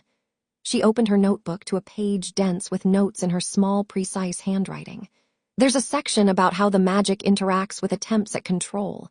Specifically, attempts to possess or influence the mind of someone with an adamantium skeleton and a converted magic reservoir." Harry was quiet for a moment. "And the account is fragmentary," Hermione said carefully. "But the conclusion appears to be that it's not possible. The metal interferes with any spell that attempts to access or overwrite the host's consciousness. And the converted magic," she looked at her notes. "The converted magic essentially acts as an immune system. It recognizes dark intent at the level of the spell's construction and rejects it before it can take hold." "Someone tried to possess one of the 3, Harry said. "Something did," Hermione said. "The account doesn't specify what. But the attempt failed, and the account says," she traced the text, "the dark intelligence that had attempted entry was expelled with considerable force and did not attempt a second approach." Ron was looking between them. "You're thinking about the diary," he said. They both looked at him. "Ginny's been strange since August," Ron said in the careful voice of someone choosing words. "She found a diary in her second-hand cauldron, said it came with some of the old school supplies she bought." He frowned. "She's been writing in it, a lot. She gets this look sometimes, not quite like herself, and she won't show anyone what's in it." The compartment was quiet except for the sound of the train on its tracks. Harry thought about Tom Riddle's name on a defense textbook trophy in a case at Hogwarts. Thought about Voldemort's other name, the one he'd used before he became what he became. Thought about a diary as a vessel, the same way Quirrell had been a vessel, but more patient, more insidious, designed to work slowly. "It's a Horcrux," Hermione said almost to herself. "You know what a Horcrux is?" Ron said. "I read about them in the Paris archives. They're in no British magical text, they've been suppressed, but the French records are older and less edited." She looked at Harry. "A Horcrux is an object into which a dark wizard has placed a fragment of their soul. For protection against death. If the wizard's body is destroyed, the soul fragment survives in the object. And can act from it," Harry said.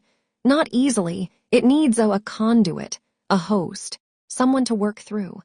Hermione looked at her notes and then away from them at the moving countryside outside the window. "Someone young, ideally, someone whose identity isn't yet fully fixed, someone who can be gradually replaced." Ron had gone very still. "Ginny," he said very quietly. "She's been writing to it all summer." Harry looked at him. "When you get back to the tower tonight," he said, "I need you to get the diary." "She'll notice. Tell her I asked," Harry said. "Tell her I said it matters." He held Ron's eyes. "Trust me." Ron held his gaze for a moment, then nodded. Lockhart's first defense class was an education in a different sense than intended. He swept in wearing robes of electric teal, released a cage of Cornish pixies as a practical demonstration, and immediately lost control of them in a way that made it clear he had not. In fact, dealt with Cornish pixies before despite the relevant chapter in Travels with Trolls. Pixies dismantled the classroom in 4 minutes with cheerful thoroughness, and when Lockhart pointed his wand at them and performed what he announced was the appropriate charm, his wand flew out of his hand and ended up lodged in the ceiling. Harry immobilized all 12 pixies simultaneously, collected them midair, and deposited them back in their cage, which he closed with a gesture. The class watched this in silence. Lockhart recovered himself beautifully. Harry had to grant him that. The recovery was immediate and polished, a laugh and a smooth pivot toward Harry as though this had been planned, as though this was the teachable moment and he'd arranged it. 5 points to Gryffindor for Potter's practical initiative, he said warmly, and the class accepted this reframe with more grace than it deserved. After class, Lockhart stopped Harry with a hand on his arm. The corridor had emptied and they were alone, and Lockhart's expression had shifted into something closer to its actual state, still charming, still warm, but the performance slightly lowered. He was looking at Harry with the expression of someone recalibrating. "You have a rare gift," Lockhart said. "I've been practicing," Harry said. "More than practice," Lockhart said. Something in his voice had a quality Harry hadn't expected, genuine if reluctant, and with a faint undertow of something that might have been private recognition. I've met a lot of people, Potter, truly gifted people. Wizards in Asia, Africa, Eastern Europe. I've had occasion to." He stopped. "You write about your encounters with powerful dark creatures," Harry said, "in considerable detail." "Yes," Lockhart said. "Did you actually have those encounters?" Harry asked. He said it with no particular weight, the same way he'd asked Snape about his mother, just direct, curious, wanting the actual answer. Lockhart's expression went through something that was quick and painful and then smoothed over. "I should get to my next class," he said. "Of course," Harry said. "Professor." He walked away and didn't look back, and he thought about what the absence in Lockhart's eyes meant now that he'd seen it from close up. He thought about someone who had gone to extraordinary lengths to build a reputation from thin air, who had maybe once been genuinely ambitious and had taken a shortcut, and then another, and then discovered there was no way back to what he might have actually been. He thought, that's what happens when you pretend to be something you're not for long enough. He also thought, this classroom is going to be useless for actual defense. We'll need to supplement. He mentioned this to Hermione that evening in the alcove. "The library," Hermione said, already writing. "And Flitwick. He said the advanced dueling curriculum was ours to continue this year." "And practical experience," Harry said. He looked at Ron. "How's Ginny?" Ron had been quiet all day with the particular quality of quiet that meant he was working through something difficult. "I got the diary," he said. He put it on the table. It was small and black, 50 years old, the cover worn. T.M. Riddle was embossed on the cover in faded gold letters. Harry picked it up. He felt it immediately, the presence in it, like the presence behind Quirrell's eyes, but different in texture. Quieter, more patient. The difference between a fire and an ember. But the ember was hot, and it had been burning for 50 years. He felt it sense him in return, and there was a moment of contact, the presence reaching toward him with the smooth intentionality of something that had spent months practicing on Ginny Weasley and knew exactly how to begin. It met the warmth behind Harry's sternum. The presence in the diary recoiled. It was subtle, a flinch pulling back, not panicking, but recalculating. Harry felt it clearly and kept his face neutral. "He's in here," Harry said. "Voldemort," Ron said. "Tom Riddle." A piece of him, enough to act, enough to think, enough to work on someone, slowly. Harry looked at Hermione. "It tried to open a connection when I picked it up." "What happened?" Hermione said. "It didn't like what it found," Harry said. He held the diary and thought about what Hermione had read in the Paris archives, the dark intelligence expelled with considerable force. He thought about what he was carrying in his bones and behind his sternum and what that meant when something tried to reach inside. "I'm going to write to it," Harry said. Ron looked alarmed. "Mate, I know what it is," Harry said. "I know what it wants, and I know it can't get it from me the way it got it from Ginny. But if it's willing to communicate, it might tell me things." He looked at Ron steadily. "Things about Voldemort, about his past. about what he was and how he became what he is. He turned the diary over in his hands. This is the first chance anyone's had to talk to something that was actually there. Hermione was quiet for a moment. Then, you think it knows about the other Horcruxes? I think it knows a lot, Harry said. And I think it wants something from me badly enough that it'll try a different approach when the first one fails. What does it want from you? The same thing the real Voldemort wanted, Harry said. To understand what I am, to know if it can be replicated.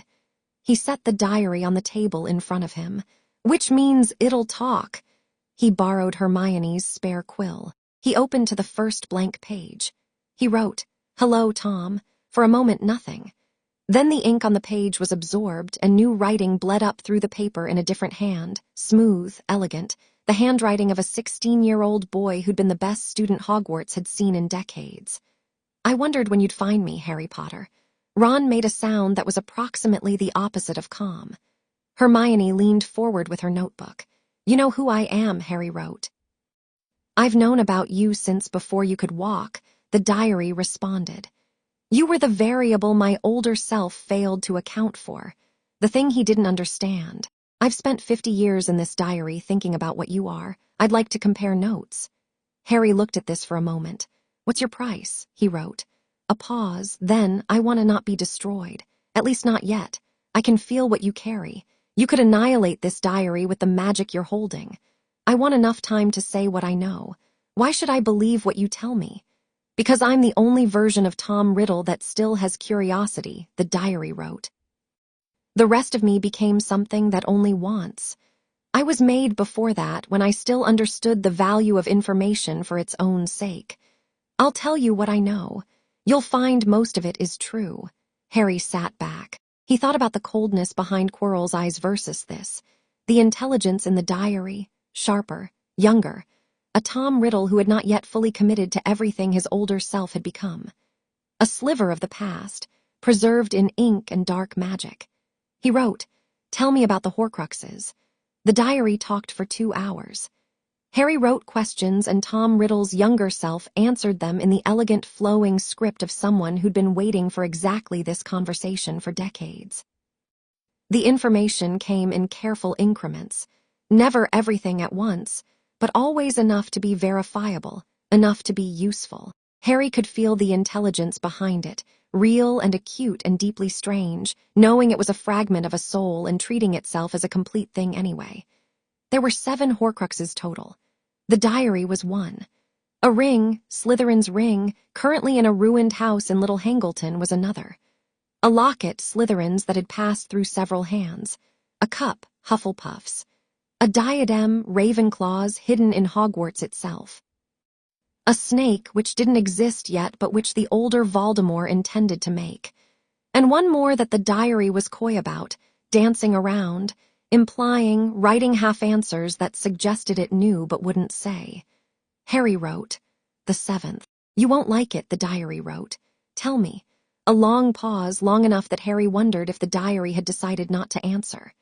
Then, the night at Godric's Hollow, when the killing curse rebounded. The magical violence of that moment shattered something in my older self that shouldn't have been shattered. A soul already in 7 pieces doesn't survive that kind of rupture cleanly. A fragment displaced. Harry held very still. "Where?" he wrote. "Into the only living thing in the room," the diary wrote. The thing that was already there, absorbing dark magic, converting it, storing it. The thing with silver bones and a reservoir behind its sternum. The thing that was made to absorb. A pause. "Into you, Harry Potter. Into you." The alcove was completely quiet. Ron had read over Harry's shoulder and was staring at the page. Hermione had her hand over her mouth. Harry looked at the diary. He looked at the words. He thought about the warmth behind his sternum, the enormous reserve, the dense, bright center of it that had been there since as long as he could remember, that he'd always described to himself as the killing curse, compressed. He thought about the feel of it, the character of it, and for the first time in a year of thinking about himself carefully and honestly, he reached inside and felt for the center properly, without assumptions. The warmth was his. The reservoir was his. The converted dark magic, the years of it, the childhood full of it, all his, all genuinely his. But there was something else at the very center. Something small and dense and cold, wrapped so tightly in the warmth that it was almost invisible unless you knew to look for it. Something that was not warm. Something that had the same temperature as the space behind Quirrell's eyes. Harry breathed out slowly. He wrote, "Does my magic reservoir act as a containment?"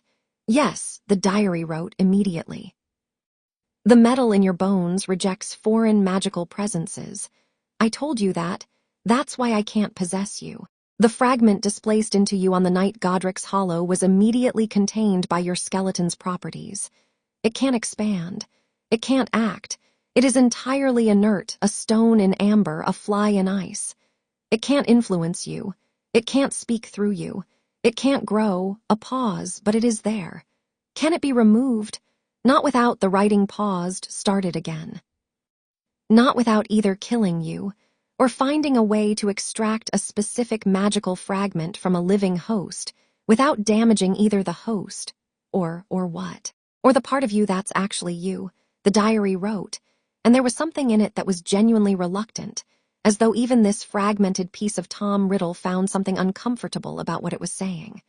The reservoir would need to be very carefully managed.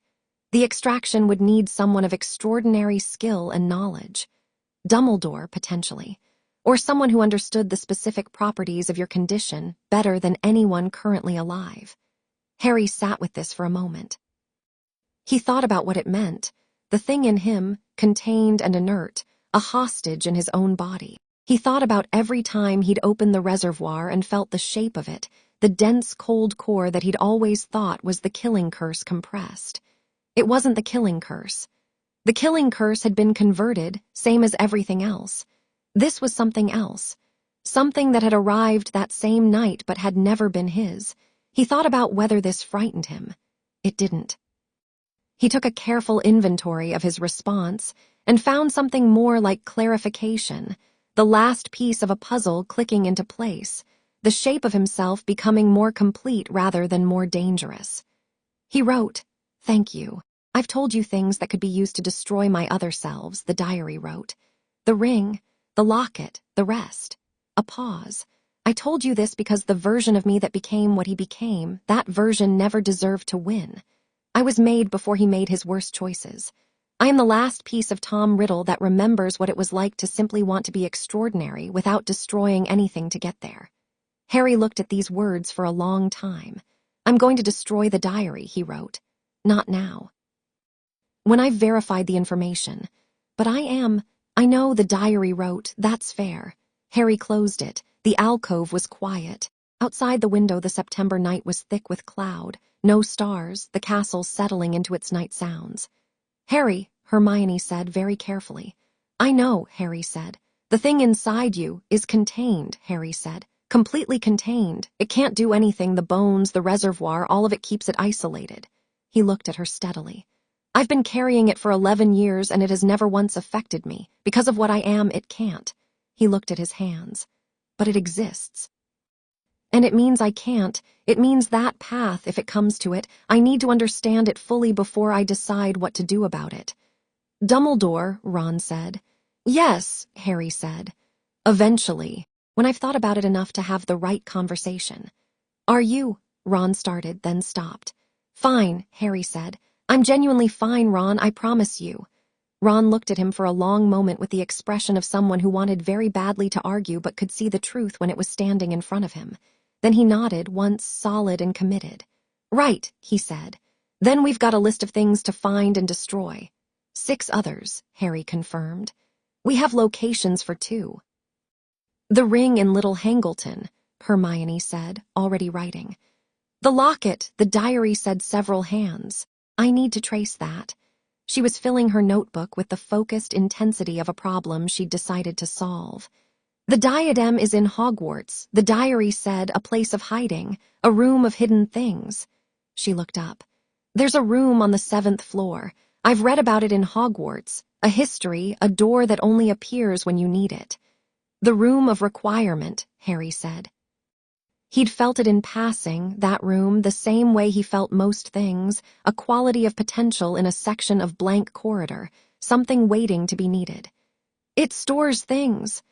Lost things, Hermione said. Things people hide, things put away for later. A diadem hidden by Rowena Ravenclaw's daughter, according to legend. She was already 3 pages deep into a line of thought. Harry, if we can access that room. Tomorrow, Harry said. He stood up from the alcove, stretched, looked out the dark window. Tonight I want to think. They gathered their things. Ron tucked the diary under his arm with the careful awkwardness of someone handling something they didn't entirely trust, which was completely reasonable. Hermione closed her notebook. They filed out of the alcove and into the corridor, and Harry paused for a moment with the old stone of Hogwarts around him, the portraits and the torches and the deep, layered magic of centuries, and felt the warmth in his sternum and the cold thing at its center and all the space between them. The cold thing was trapped, had always been trapped. The warmth was so much larger. He thought about what the diary had said, the last piece of Tom Riddle that remembers what it was like to simply want to be extraordinary. He thought about that boy, the real Tom Riddle, before the choices, brilliant, alone, made in a system that failed him, reaching for power because nothing else had ever felt like safety. He felt briefly and precisely something that wasn't sympathy and wasn't contempt but lived in the space between them. Understanding, maybe. The kind that didn't excuse anything but saw clearly anyway. He put it away. He walked. The Chamber of Secrets announced itself in early November with a cat. Mrs. Norris, Filch's ancient and surveillance-obsessed cat, was found petrified outside a second-floor girls' bathroom, stiff and silver-eyed and alive, but entirely unresponsive. Beside her on the wall, written in what appeared to be red paint but wasn't, the Chamber of SCCRETS has been OPENED. Enemies of the air, beware. Harry stood in the crowd looking at the writing and thought about 50-year-old memories in a black diary and a snake that didn't exist yet, and what the Chamber of Secrets actually was. He knew the legend, Salazar Slytherin's secret chamber, housing a monster, opened only by the air. He knew from the diary that Tom Riddle had opened it the first time 50 years ago. He'd been waiting for the opening move. What he hadn't expected was a second petrification before Christmas. Justin Finch Fletchley, found in a corridor. Then nearly headless Nick, which was technically not a petrification since he was already dead, just a version of it that applied to ghosts, a deeper freezing of whatever animated them. And then, on a morning in December, Harry was walking past the second-floor bathroom and heard something moving inside the pipe systems in the wall. Not a student, not a ghost. Something larger, moving through the pipes with the patient confidence of something that lived there. He stopped outside the bathroom door. He listened. The sound was, not a sound exactly, more like a pressure against his hearing, a frequency below what the human ear should catch, carrying through the stone of the castle from somewhere below. Harry stood very still and let his interior senses do what they did.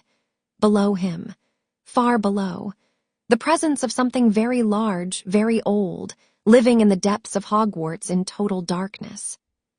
Something that had been sleeping for 50 years and had been woken by something, by the diary's presence in the school, by Tom Riddle's influence reaching through Ginny toward the monster it had once commanded. Harry went to find Hermione. She was in the library, which was where she always was when she was working on something important, surrounded by books about pre-Hogwarts architectural history and magical creature classifications. She'd beaten him to it by approximately 2 days.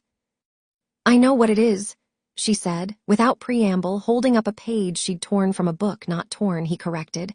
She would never tear a page. She'd copied it out in full with a drawing at the top of a long serpentine creature and a single word underlined twice. Basilisk. Harry looked at the drawing. He thought about something massive moving through the pipes below Hogwarts, something ancient and patient. A basilisk, the king of serpents. Gaze that killed, size that filled a castle corridor, voice like a pressure wave in stone. "The pipes," he said. "The plumbing runs through the whole school," Hermione said. "It can move anywhere. The petrifications rather than deaths, they've only seen its reflection or through something, through water or a camera, or..." She touched the page. "Glasses," she said. "Justin was found with his glasses on. He might have seen the reflection in the lenses." "How do you look a basilisk in the eye and not die?" Harry said. Historically, Hermione said, you don't. Harry thought about this for a moment. He thought about the deep living presence he'd felt through the stone and the pipes, old and enormous, and currently operating on 50-year-old instructions from a dead boy's voice speaking through a girl who was now in the hospital wing, who'd been found near the scene of the latest attack with no memory of how she'd gotten there. He thought about Ginny Weasley, who'd shown him how to spin gnomes so they landed disoriented. She's not herself when she does it, he said. The diary's instructions. She's a conduit and she doesn't know it. She needs the diary removed, Hermione said. We haven't destroyed it yet because we were verifying. I know, Harry said. I'll destroy it now. He paused. And then I need to find the chamber. Harry, a basilisk is Tom Riddle's weapon, Harry said.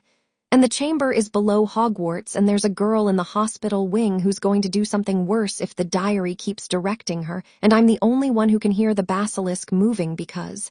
He stopped. Hermione looked at him. Because I'm a Parselmouth, he said. He'd been working out how to say this. He'd known it since October, when he'd accidentally addressed the snake in Fred and George's temporary exotic creatures trade phase in Parseltongue, and it had answered, and Ron had gone the color of his hair in reverse. I know, Hermione said. You know, Harry, I've been studying you for a year. The day with the Cornish pixies, the way they responded to you. The devil's snare, the keys, you communicate with things. It's a natural extension of... Right, Harry said. He rubbed his face with one hand briefly. Right, good, so I can find it. Harry. Hermione put her hand on his arm, which was unusual enough to make him pay full attention. You're going to go alone. Yes, he said, because you won't be able to look at it. I won't need to, Harry said. He looked at her hand on his arm, then at her face. Hermione, what kills a basilisk? She was quiet for a beat. The crow of a rooster, she said, which we don't have, and the bite of itself reflected which requires someone dying first. She paused. Or sufficient physical trauma to the brain, which given the size of the specimen we're talking about would require. She stopped, doing rapid arithmetic. Harry waited. Oh, Hermione said. Yes, Harry said. You're going to fight it barehanded. I'm going to close my eyes, Harry said, and find it by sound, and I'm going to use everything I'm carrying, and it is not going to go well for the basilisk. Hermione looked at him for a long moment. I'm coming as far as the chamber entrance, she said. No, as far as the entrance, she said, in the voice she used when she'd made a decision she wasn't going to revisit. I'll be there when you come back out, and I'll have a rooster just in case. Harry looked at her. Where are you going to get a rooster in the middle of Hogwarts? I'll improvise, Hermione said. The chamber was accessed through Moaning Myrtle's bathroom. Harry had worked this out from the diary's description of Tom Riddle's route, and confirmed it by standing in the bathroom and listening to the pipes and saying, in Parseltongue, something like open in the direction of the snake-marked tap on the far sink. The sink moved. A dark pipe opened below it. Hermione, true to her word, was at the entrance with a conjured rooster that looked confused and cold. She handed Harry a small mirror on a stick, something she'd made from a compact and a chopstick in the space of 20 minutes. Peripheral vision, she said. Use it to navigate, don't look directly. I probably don't need it, Harry said. Take it anyway, she said. He took it. He slid into the pipe. The chamber was vast and greenlit and ancient and smelled of damp stone, and something else, snakeskin, old and enormous, the shed of something that had been living in the dark for 50 years. The pillars were carved with serpents. The floor was flooded with a shallow inch of water, and Harry's footsteps echoed as he walked toward the far end, where the statue of Salazar Slytherin rose to the ceiling with its blind stone eyes. He found the basilisk by sound and by the warmth in his sternum pointing the way, directional as always. It was 60 feet long. Harry had prepared himself for large. He was somewhat less prepared for that large.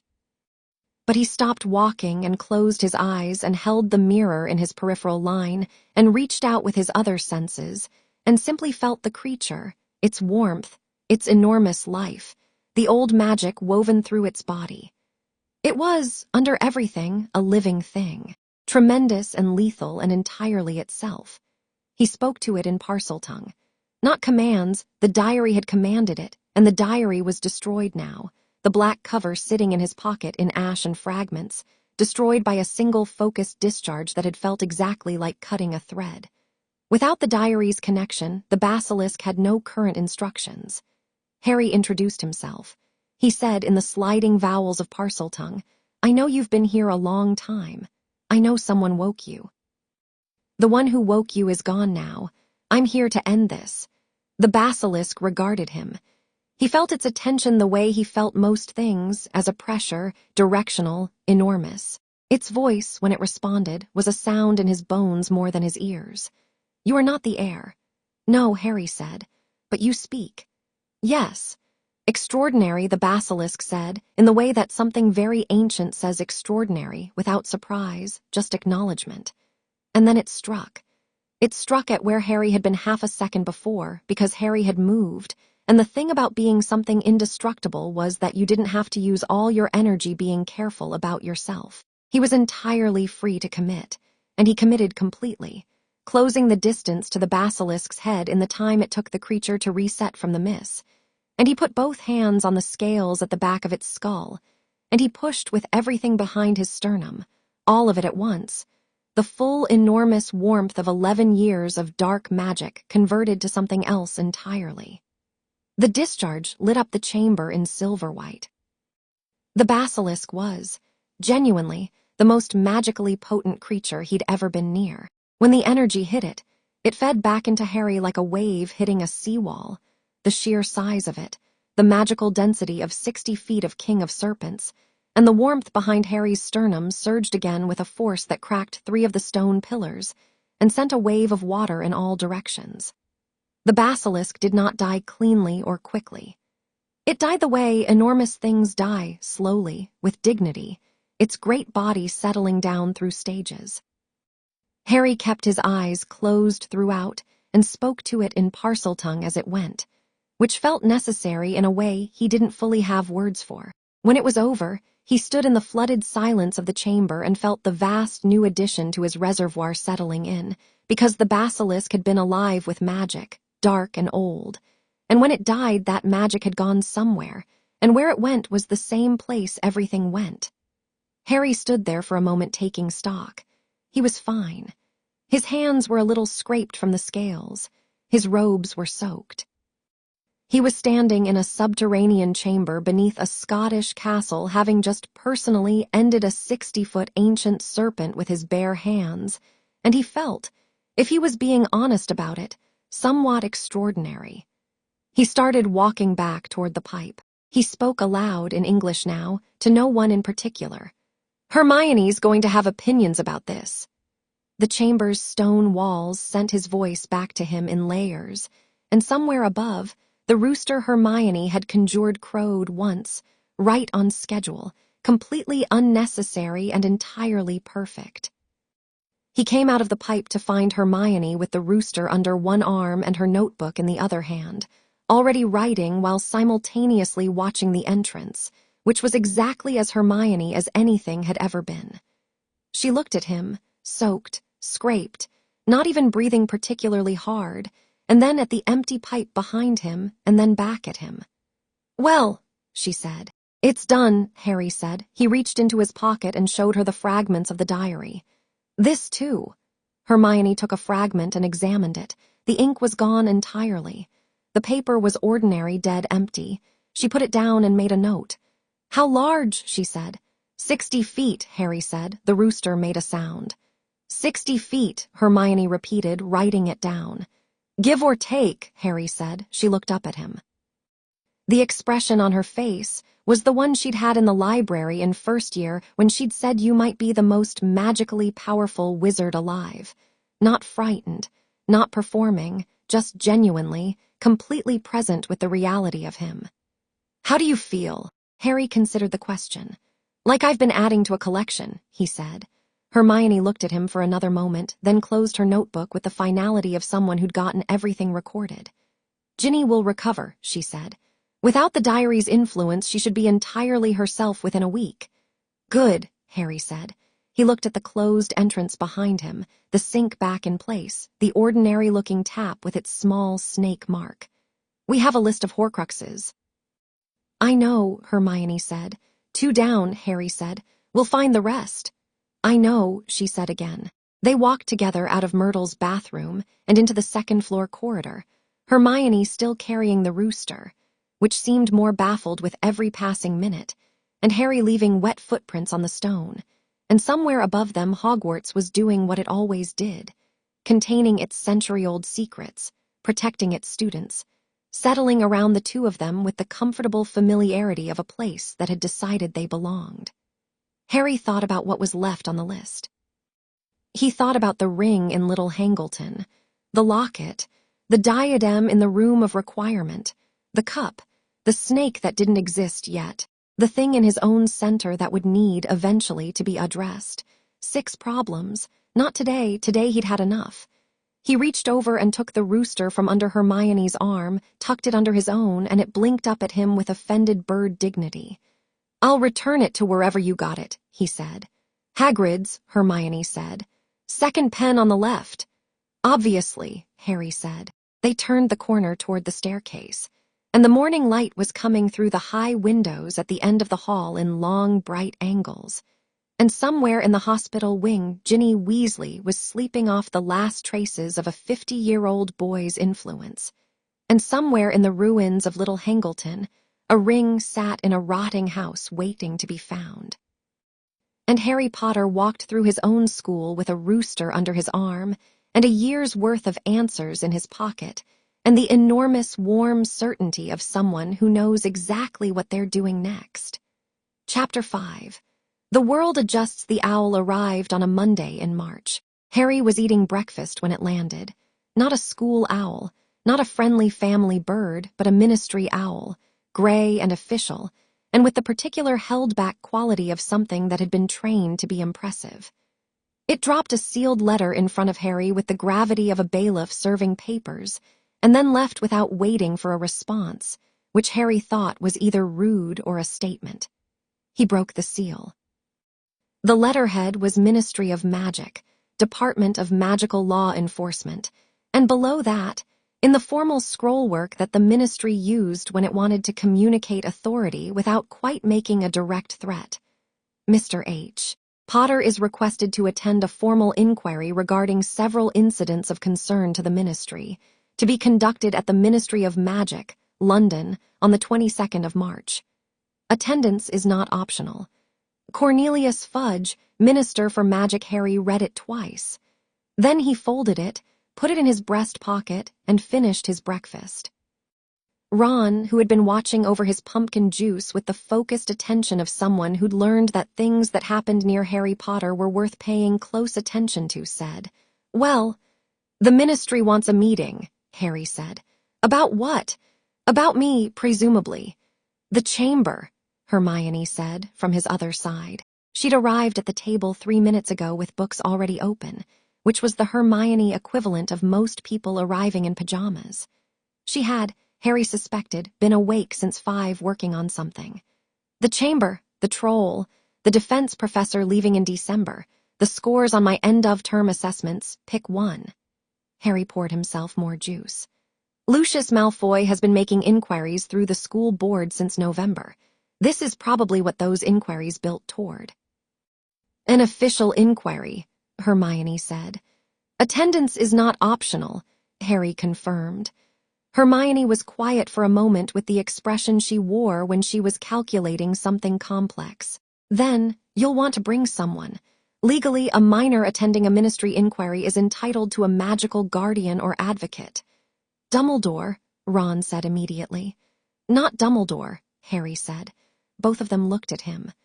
"Dumbledore attending a ministry inquiry on my behalf sends a specific message," Harry said. "It says I need the most powerful wizard in Britain to represent me. It says I'm under his authority. It puts me inside his political position, which is complicated, and which Fudge and Malfoy will know how to work around." He thought for a moment. "I need someone the ministry respects but doesn't own. Someone who knows the procedures and isn't personally connected to the Hogwarts narrative. That's quite a specific list of qualities, Hermione said. I know who I want, Harry said. Arthur Weasley. Ron choked on his juice. Your father, Harry said, looking at Ron, works in the ministry. He knows the departments, the people, the procedures. He's not prominent enough to be a political target, but he's not ignorable either. And he's the closest thing I have to a guardian who isn't Dumbledore or the Dursleys. He paused. Also, I think he'd be genuinely brilliant at it. Ron was still processing. My dad, he said. You want my dad to go to the ministry with you. If he's willing, Harry said. He'll lose his mind, Ron said. In the good way, he'll research ministry plugs for a week preparing. That's fine, Harry said. I'll write to him this morning. Hermione had her notebook out. I want to help you prepare, she said. We need to know what they're going to ask and what ground they're trying to establish. An inquiry like this isn't really about information. They already have information. It's about creating a formal record. They want you on record as something specific. As something controllable, Harry said, or officially uncontrollable, which amounts to the same thing for their purposes. It gives them the legal framework to restrict what I can do. Umbridge, Hermione said, very precisely. The way she said words she found distasteful but necessary. Harry had been expecting this name. Dolores Umbridge was senior undersecretary to the minister, and Harry had read about her in the Prophet over the course of the year with the focused attention of someone watching a potential problem develop. She wrote legislation with a particular quality. Everything she drafted looked reasonable from the outside and functioned as a trap from the inside. She was, in the most technical sense, extremely good at her job. Tell me everything you know about her, Harry said. Hermione told him. It took 25 minutes and required 3 separate references from her bag, and by the end, Harry had a complete picture. Umbridge, her legislative history, her relationship with Fudge, her particular philosophy about what the ministry's role was in governing wizarding Britain. The philosophy, at its core, was this, that anything the ministry couldn't categorize was a threat, and anything that was a threat needed to be made smaller.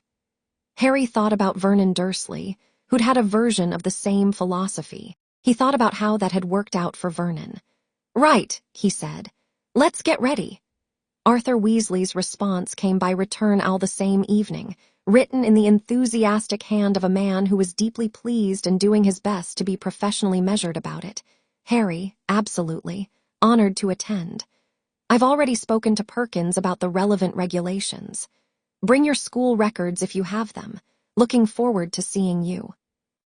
Molly sends love and also a fruitcake which is separate from the official owl. Arthur the fruitcake arrived an hour later with its own smaller owl. Ron ate most of it. Harry ate a significant portion. Hermione had 1 slice and made a note about the inquiry regulations Arthur had mentioned. The next 2 weeks were, in the most satisfying sense, preparation. Hermione pulled every relevant piece of ministry law regarding minors, magical ability, and official oversight, which filled 40 pages of her notebook, and which she distilled into a clear summary that took her 30 minutes to walk Harry through. The key points were these. The ministry had the power to conduct inquiries and make recommendations, but lacked, under current statute, the authority to impose restrictions on a minor's magical ability without specific evidence of danger to the public. Evidence of danger to the public was the case Umbridge would be trying to build. Everything Harry had done this year, the troll, the chamber, the confrontation with Quirrell, could be framed as either heroic or dangerous depending on who was doing the framing and what they left out. They'll leave out the parts where you were helping people, Hermione said. They'll focus on scale. Cracked walls, a 60-foot basilisk, a Hogwarts professor in intensive care at St. Mungo's. Quirrell was in intensive care because Voldemort was using him as a vessel, Harry said. Yes, Hermione said, and they'll avoid saying Voldemort's name in an official setting, and instead say the events that led to Professor Quirrell's incapacitation, which sounds like your fault. Can we bring evidence? Harry said. You're a 12-year-old attending an inquiry, Hermione said. Technically, you can bring anything you want. They can't stop you. but the format isn't designed for a respondent who comes prepared. It's designed for someone who shows up and answers questions. Then we come prepared, Harry said, and we answer questions, and we make every answer do two things at once. Hermione looked at him over her notebook with the expression she'd been developing since first year, the one that was fond and sharp and slightly odd in equal measure. She didn't say anything. She just wrote faster. The room of requirement gave up the diadem on a Tuesday.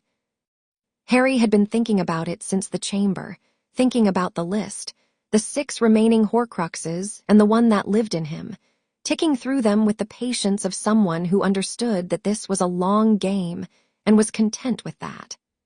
The diadem was close, physically, and the room of requirement was a problem he wanted solved before external complications multiplied. He walked past the 7th floor corridor 3 times thinking clearly about one thing.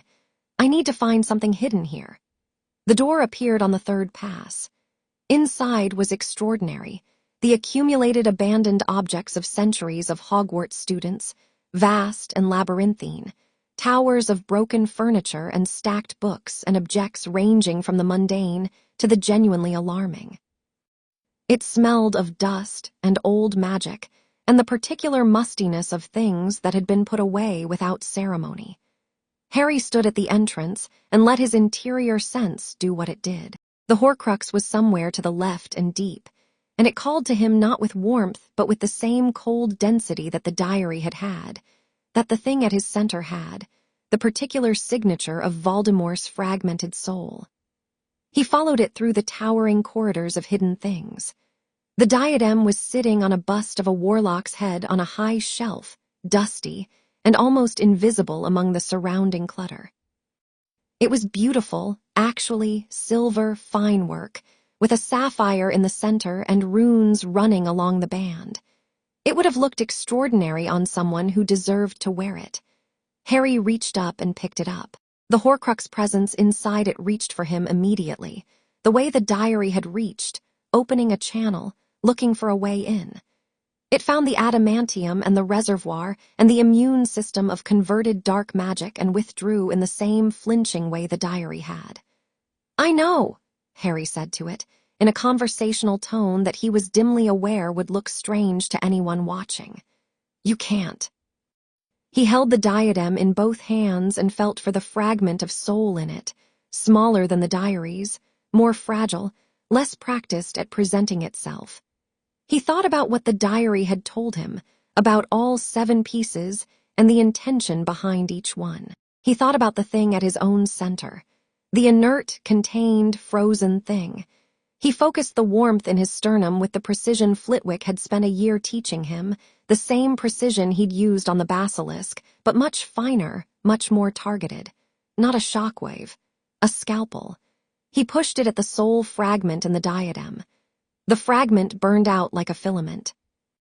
The diadem went cold and ordinary in his hands, beautiful metalwork, clever runes, Rowena Ravenclaw's intellectual vanity made into silver, and nothing else. Harry set it on the shelf beside where he'd found it. It could stay there. It wasn't a danger anymore, and it was, after all, part of Hogwarts history. He walked back out of the room of requirement feeling the warmth behind his sternum marginally warmer. He'd been burning out Horcruxes now, and each one added something to the reservoir. Not much, not dramatically, but the soul fragments carried with them traces of the dark magic that had made them, and that dark magic converted like everything else. He thought about the list. The diary gone. The diadem gone. The ring in Little Hangleton. He'd written to Dumbledore with the location, and Dumbledore had responded with a careful letter that said the matter would be attended to, and asked, with genuine evident interest, how Harry had come to know the location. Harry had explained about the diary conversation. Dumbledore's response to that had taken longer and run to 3 pages. The locket was the hard one. The diary had said several hands, and Hermione had been tracing it through archival records with the determination of someone who'd made a problem personal. She'd gotten as far as a collector named Hepzibah Smith in the 1950s, who'd owned both the locket and a cup of Helga Hufflepuff's, and after Smith's death both objects had disappeared. The cup was unknown. The snake didn't exist yet. The thing in Harry was contained. 5 down, 3 to go, and 1 to figure out. Not today. The Ministry of Magic on a Tuesday morning had the quality of all large bureaucracies, purposeful surface motion, concealing the deep, slow turning of institutional gears. Harry had been here once before, with Hagrid, briefly, in the public atrium with the fountain and the golden statues. He'd barely noticed it then. He noticed it now. Arthur Weasley had met them at the visitors' entrance on the street, Perkins at his side as an additional advisor, and Arthur had shaken Harry's hand with the warmth of a man who'd been thinking about this meeting for 2 weeks and had genuinely enjoyed every moment of the preparation. He was wearing his best robes, which were slightly too short at the wrists and had a quill tucked behind each ear. "Now," Arthur said as they descended in the telephone box, "the inquiry format will have 3 phases. Introduction of concerns, evidentiary period, and response. Umbridge will chair. She always chairs these when Fudge wants his fingerprints off something. She'll be very pleasant," he said, with the gravity of someone warning about a hazard. "I know," Harry said. "The pleasant is the dangerous part," Arthur said. "I know," Harry said. Arthur looked at him for a moment and then nodded with the expression of a man who just confirmed something he'd been privately thinking. "Right," he said. "Good." The hearing room was formal without being grand. A round table, 6 chairs, a window that looked out onto an interior courtyard where rain was falling through gray light. Fudge was present, round and uncomfortable in a lime green bowler hat that suggested he hadn't been able to decide between authority and affability, and had landed on neither. Umbridge was beside him in a cardigan of alarming pink, holding a clipboard with the pleasant expression of a woman who enjoyed forms. And Lucius Malfoy was there. Harry had expected this, and was not surprised to find that he felt nothing beyond interested. Malfoy Sr. was exactly what the situation required, impeccably dressed, silver-haired, with a carved ivory cane he almost certainly didn't need, and the easy posture of someone who'd been comfortable in rooms of official power since before Harry was born. He gave Harry a look that was smooth and assessing, and which Harry returned with the same quality of patient attention he gave everything. Beside Harry, Arthur Weasley gave Lucius Malfoy a look of politely restrained, cold dislike, which Malfoy matched. They sat down. "Thank you for coming, Harry," Umbridge said, in a voice like candied sugar. She smiled at him with the full wattage of professional warmth. "May I call you Harry?" "Of course," Harry said. "Wonderful." She looked at her clipboard. "Now, we're here simply to discuss some concerns that have been raised about certain incidents over the course of this academic year. We just want to understand things better. Completely informal." She said informal in the tone of someone who wanted you to forget the official seal on the letter. "Of course," Harry said again, pleasantly. Fudge leaned forward with the expression of a man trying to project authority and managing enthusiasm. "Harry, we're all great admirers of yours, truly. Your history, your parents, what happened, remarkable, truly. We simply want to make sure that everything at Hogwarts is, well, safe." "I'm very glad to help with that concern," Harry said. "Hogwarts is extremely safe. I've made it significantly safer twice this year." A brief silence around the table. Umbridge's smile stayed exactly where it was. "Yes," she said, "and that's precisely what we'd like to discuss, how you've been doing that." She opened her clipboard. "On the 31st of October, you were involved in an altercation with a mountain troll on the 3rd floor of Hogwarts School." "I stopped a mountain troll from injuring a student," Harry said. "You caused significant structural damage to the corridor." "The troll caused structural damage," Harry said. "When I pushed it into the wall, it cracked because the troll weighed approximately a metric ton. Would you prefer I had left the troll upright and let it continue doing what trolls do?" He looked at her with perfectly friendly inquiry. Arthur, to Harry's left, was writing something on his notepad with the careful composure of a man hiding a smile. "And the events of December," Lucius Malfoy said smoothly, not waiting for Umbridge to proceed. He'd been watching Harry with the expression of someone engaged in a professional assessment. Professor Quirrell was removed to St. Mungo's in critical condition following an encounter on school grounds. With you. With Voldemort, Harry said. The word hit the room the way it always did. The small collective flinch, Fudge going slightly pale, Umbridge's smile contracting and then re-expanding like a reflex. Only Malfoy showed nothing, which told Harry a great deal about Lucius Malfoy. Professor Quirrell, Harry continued, was possessed by Voldemort, who was using him to attempt to steal a powerful and dangerous magical artifact from Hogwarts. I prevented that theft and severed the possession, which saved Professor Quirrell's life. He looked around the table. That's the sequence of events. I'm happy to address specific questions about it, but I'd rather work from an accurate baseline. Fudge was definitely uncomfortable. He mopped his forehead with a handkerchief. Yes, well, that individual, certainly, the events. The Chamber of Secrets, Umbridge said, redirecting with professional smoothness. In February, 12-year-old boy descends alone into a sub-basement chamber of unknown age and provenance and eliminates a 60-foot basilisk. She looked up from her clipboard with the expression of someone noting a discrepancy in a spreadsheet.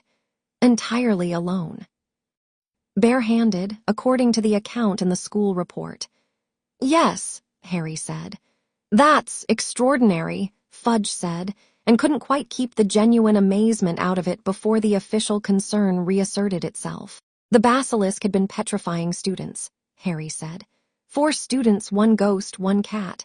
It was being directed by a Horcrux of Voldemort's, a preserved memory capable of independent action, hiding in a student's diary. The student was 12 years old and had no idea what the diary was. I destroyed the Horcrux and then dealt with the basilisk. He looked at them all steadily. If I hadn't, the attacks would have continued and escalated. The basilisk was 60 feet long and could kill with direct eye contact. The standard approach would have been to evacuate the school and call in the department for the regulation and control of magical creatures. Minimum timeline of 2 weeks. More students petrified or dead in that period. He paused. I thought 2 weeks was too long. That's rather the point, Lucius Malfoy said. He was leaning back in his chair with the ease of someone who decided to make his play. You thought 2 weeks was too long. You made an independent assessment. A 12-year-old boy made an independent assessment about how to handle a situation that multiple adult wizards and the full weight of ministry resources could have addressed, and he decided that his judgment superseded the standard process. His gray eyes were direct and cold and not unfriendly. There was something almost respectful in them, which was more interesting than open contempt would have been. That's not the actions of a child, Mr. Potter. That's the actions of someone operating outside any established framework, and that is what concerns us. Harry looked at Lucius Malfoy. He thought about Hermione's assessment in the library. He's trying to define how the wizarding world sees you before you can define it yourself. He thought about the chess set. He thought about 11 moves. You're right, Harry said. Malfoy blinked. Fudge blinked. Umbridge's clipboard paused. I did make an independent assessment, Harry said. And I was right. The basilisk is gone, the students recovered, the Horcrux destroyed, and Hogwarts is operating normally. He looked at Malfoy calmly. What I'm hearing from this inquiry is that the ministry's concern isn't whether I made the right decision. It's that I made a decision at all without asking permission. That's a different concern, and I'd rather address it directly. You're 12 years old, Umbridge said softly. Yes, Harry said, and I have abilities that don't fit inside the standard framework. I know that. I've known it since I was 7. He looked at her pleasantly. The question isn't whether those abilities exist. You've seen the school reports. You know they do. The question is whether the ministry's approach is going to be to work with me or to try to contain me, which is what this inquiry is actually about. He let that sit for a moment. I'm suggesting that working with me is significantly more productive for everyone. The room was quiet. Arthur Weasley had stopped writing. Fudge was looking at Harry with an expression that had moved past discomfort into something more genuinely uncertain, like a man standing on ground he'd assumed was solid and beginning to doubt it. Umbridge's smile had acquired a quality of very careful attention. Lucius Malfoy was looking at Harry, the way Harry had occasionally seen Fred and George look at one of their better inventions. Not warmly, but with the genuine recognition of someone who understood what they were dealing with and had updated accordingly. "What exactly are you proposing?" Umbridge said, in a voice that was smooth and interested, and not what Harry had expected her to say next. "Transparency," Harry said. "Shared information. I'll report significant incidents to the Ministry rather than operating in a vacuum. In return, the Ministry operates from accurate information rather than speculation, and doesn't try to legislate constraints on something it doesn't fully understand." He looked around the table. "You can't contain what I am. I'm not saying that as a threat, I'm saying it as a practical observation. Every attempt to restrict a situation you don't understand makes the situation less predictable, not more. And the actual problem," he paused. "The actual problem isn't me. The actual problem is still out there, and it's going to return, and when it does, you will want me to be functional and informed and operating without arbitrary restrictions." He meant Voldemort. They all knew he meant Voldemort. Several of them reacted to the implied meaning and tried to hide it to varying degrees of success. Fudge cleared his throat. "Now, Harry, we're not suggesting there's no reason to think that he would." "He will," Harry said simply. "He survived Godric's Hollow. He survived Quirrell's death. He's dispersed, not gone, and he's patient and intelligent, and he will reconstitute himself, and when he does, he is going to come for me specifically." He looked at Fudge steadily. "So I would genuinely prefer that when that happens, I'm not fighting through Ministry restrictions at the same time." Fudge was the color of old putty. Umbridge looked at her clipboard and said nothing. Lucius Malfoy said, very quietly, "You're very certain of yourself." "I'm certain of the situation," Harry said. "That's different." He looked at Malfoy, directly, without hostility, the same patient directness he'd been looking at everything with since he was 7 years old. "You're a very intelligent man. You've been making moves since November to put me into a box before I became too established to put in a box. That's good politics. It just happens to be working against the problem we both actually have." He paused. "Voldemort doesn't discriminate by blood status. He discriminates by usefulness. And the people he used in his first rise, they didn't all come back from it well." The room was completely quiet. Malfoy's expression was unreadable in the way that expressions are unreadable when someone is processing something real and important and refuses to do it visibly. His gray eyes were very still. "I think," Arthur Weasley said, into the silence, with the calm precision of a man who'd been waiting for exactly this moment, "that Harry has made several extremely reasonable points that deserve proper consideration. If the Ministry is interested in a formal framework for information sharing, I'm happy to draft the initial terms and have them reviewed through the appropriate channels." He looked at Fudge with the respectful but entirely unbothered manner of a man who had decided he wasn't afraid of his employer today. "Minister." Fudge made several sounds that weren't quite words. Then, yes, I think a framework, certainly. We could, Dolers, make a note." "Of course," Umbridge said, in a tone Harry couldn't read, which was interesting. She was writing. Her handwriting, he noted, was very small and very neat and pressed hard into the page. They were out of the Ministry by noon. The London street was grey and wet and completely ordinary, the Muggle world moving around them without any awareness that a conversation had just happened 6 floors underground that might, depending on how it developed, shift the shape of wizarding politics in Britain for the next decade.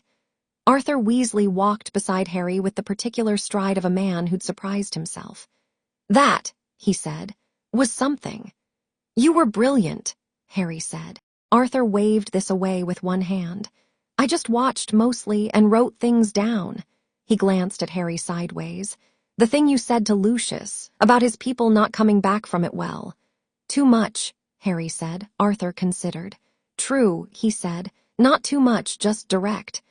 "I needed him thinking about something real," Harry said. "He makes decisions based on what's useful." If he's thinking about what Voldemort costs the people who serve him, he makes different calculations than if he's thinking about ministry politics. He paused. I'm not expecting it to change him dramatically, but I needed one real thought in there, alongside everything else. Arthur was quiet for a moment. Then he said, very simply and with complete sincerity, Harry, I want you to know that you are welcome in our home for as long as you want to be there. Harry looked at him. He thought about the burrow and the gnomes and the fruitcake and Mrs. Weasley's expression when she'd looked at him the first morning, and quietly moved the serving spoon closer to his plate. He thought about what it meant to be told you were welcome somewhere by someone who meant it without any other intention attached. Thank you, Harry said. He meant it the way he meant things, completely, without ceremony, in the full solid weight of it. Arthur nodded and put one hand briefly on Harry's shoulder, and then they walked on together through the London rain. The Hogwarts express back from London was quiet, just the two of them, and Harry watched the city give way to countryside through the rain-blurred window and thought. He had a ministry framework coming, Lucius Malfoy thinking. Dumbledore informed about the Horcrux locations, and already Harry suspected, moving on the ring. The diadem gone. The diary gone. 3 Horcruxes down, 3 unknown and 1 in himself. He thought about the Paris archives and Hermione's careful notes. He thought about the nature of the thing inside him, inert, contained, frozen in amber, and about what it would eventually need. He'd been circling this thought for months, approaching it from different angles, testing its edges. The fragment needed to come out. Not urgently, it wasn't affecting him, couldn't affect him, was more prisoner than passenger. But eventually, for Voldemort to be completely finished, all the pieces needed to be gone, and he couldn't be the one to decide to leave one inside himself for convenience. He'd told no one yet except Hermione, who had been researching extraction theory with the intensity of someone who'd made this their primary project. She'd found 3 historical references, 2 of which were useless, and 1 of which was fragmentary but promising. She'd sent a summary to Dumbledore. Harry had asked her to, had wanted Dumbledore to have the full picture, and Dumbledore's response had been long and careful and had ended with a single line. When the time comes, I believe there is a way. Let us build toward it. Harry had read that line several times. He thought about the mirror of Arist and what he'd seen in it, people at a table, ordinary and irreplaceable. He thought about what the diary had said about Tom Riddle wanting to be extraordinary so badly that he'd destroyed everything around him becoming it. He thought about what Flitwick said, power without control is noise. What you have is the potential to compose. He was composing. He'd been composing since he was 7 years old and discovered his bones were different, each piece of himself understood and placed, the vast reservoir of accumulated dark-made light humming steadily behind everything. He had more work to do. He knew that clearly. The war Voldemort had lost was coming back in some form, and when it arrived it would be different, better planned, more patient, constructed around the understanding that Harry couldn't be defeated by direct magical force. The diary had been right about that. Voldemort would look for other angles. He'd build something subtler. Harry was fine with subtle. He liked a long game. He was back at Hogwarts by evening. He went to find Hermione first because he had something to tell her that he'd been carrying since he came out of the Chamber of Secrets and hadn't quite found the right moment for. He found her in the library, of course, with her notebook and 3 books about soul magic in various states of open. She looked up when he sat down. "How was the ministry?" she asked. "Productive," he said. He told her the shape of it, Umbridge, Malfoy, Fudge, Arthur's moment, the framework. She listened with her pen moving steadily. He finished and watched her write for a moment and then said, "I destroyed the diadem this week." Hermione's pen stopped. "Tuesday," he said. "Room of requirement, it's clean." She looked at him. Then she looked at her list, the Horcrux tracking system she'd been maintaining in the back of her notebook since November, 6 items with current status notations beside each one. She crossed out the diadem. Destroyed, she wrote. Method, direct discharge, HP. She crossed out the diary above it. She looked at the remaining entries. 3 of 6 known Horcruxes destroyed, she said. Dumbledore is moving on the ring. That leaves the locket, which you're tracking, Harry said. I've traced it to a Mundungus Fletcher in Knockturn Alley, she said, with the expression of someone who'd gotten somewhere through unusual channels. He had it from a Borgin and Burke sale in 1979. He'll sell it for the right price. I'll get it, Harry said. Harry, I'll get it safely, he said. I want to go to Knockturn Alley anyway. There are some things I want to look at. He paused. Hermione, the thing about the cup and the snake, we don't have locations yet. We might not find them until Voldemort moves, which means we might be working under pressure when we do. I know, she said. I want us to be better than pressure forces us to be. He looked at her seriously. All of us, you and Ron and Neville, all of it. I don't want anyone going into what's coming working from a deficit. He thought about Neville and his wrist motion and the careful pride of someone finding out they were capable. He thought about Ron and 11 chess moves. I want a summer of actual training. Not supplementary sessions, not library research, proper, serious, everything we've got. Hermione looked at him for a moment. Flitwick, she said. Yes, Harry said. And other people. I want to find other people who know things we don't know yet. Hermione nodded slowly. She wrote something in her notebook, not notes about Horcruxes, he thought, but something else. A plan taking shape. She was, he knew, already 3 moves ahead of the thing she was writing. Then she did something that surprised him. She put her pen down, closed her notebook, and looked at him without any of the apparatus of research between them, just looking. You're going to be all right, she said. About the thing inside you, you know that. I know that, Harry said. I've found a method, she said quietly. It's in the fragmentary reference from Paris. It requires someone of considerable skill, and something Dumbledore said he might have. A process that separates a fragmented soul from a whole one using the host's own magical signature as the guide. Like using a key to open only the right lock. She looked at her closed notebook. It would work on you because your magic is so specifically yours. Everything you've converted and stored, it's got your signature all through it. Riddle's fragment would stand out clearly. Could it be done without killing me? Harry said. Yes, she said.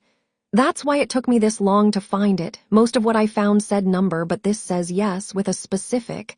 She paused. Yes. Harry sat with this for a moment.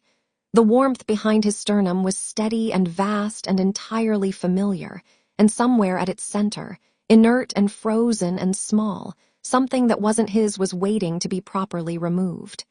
Good, he said. This summer, then, after the training.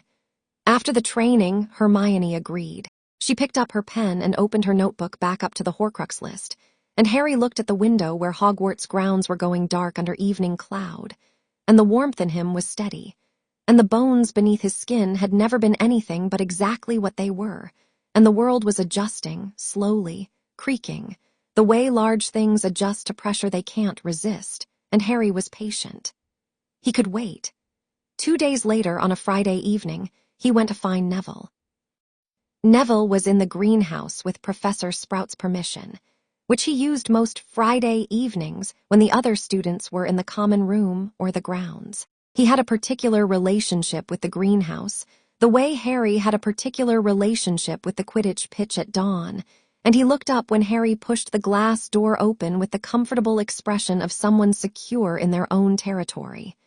How was London? Neville said. Word had moved around. It always did. Good, Harry said. He looked at the rows of plants, the devil's snare in the far corner that Harry had some personal history with, the mandrakes in their pots, something Neville had been growing himself in the back that Harry didn't have a name for. What's the one in the back? Neville lit up with the particular brightness he had when someone asked about plants. It's an experimental hybrid, he said, moving back toward it. Venomous tentacula crossed with a puffapod. I'm trying to develop something that's defensive without being dangerous. Professor Sprout says the magical compatibility is unprecedented. He touched a leaf gently. She said I should submit it for the Young Botanist Registry at the end of term. That's serious, Harry said. I know, Neville said, smiling sideways in the way he had when he was pleased about something, and was still slightly surprised that he was. Harry stood beside him looking at the hybrid plant, which had the tentaculars reaching quality but the puffapod's round, gentle shape, and thought about Neville a year ago in the corridor, tight-shouldered and apologizing for Trevor before anyone had asked him to. "This summer," Harry said. "Training, proper magic, dueling defense, everything Lockhart is currently not teaching us. I'm putting together something serious with Flitwick." He looked at Neville. "I want you there." Neville turned to look at him. The greenhouse was warm around them, the smell of growing things and good soil, and Neville's face in the growing quiet had a quality that was past surprised and past pleased and into something more solid than either. "Yeah," Neville said. "Obviously. Yeah." "Good," Harry said. He left Neville to his plant and walked back through the castle, which was settling into its Friday evening rhythms. Laughter from the common rooms, a ghost practicing its haunting in an empty classroom, the smell of something good from the kitchens. He went past the room where the Sorting Hat lived in its cupboard and thought briefly about their conversation a year ago. Not who you are, who you're going to be. He thought he had a better sense of that now. On Saturday morning, the sky over Hogwarts finally cleared.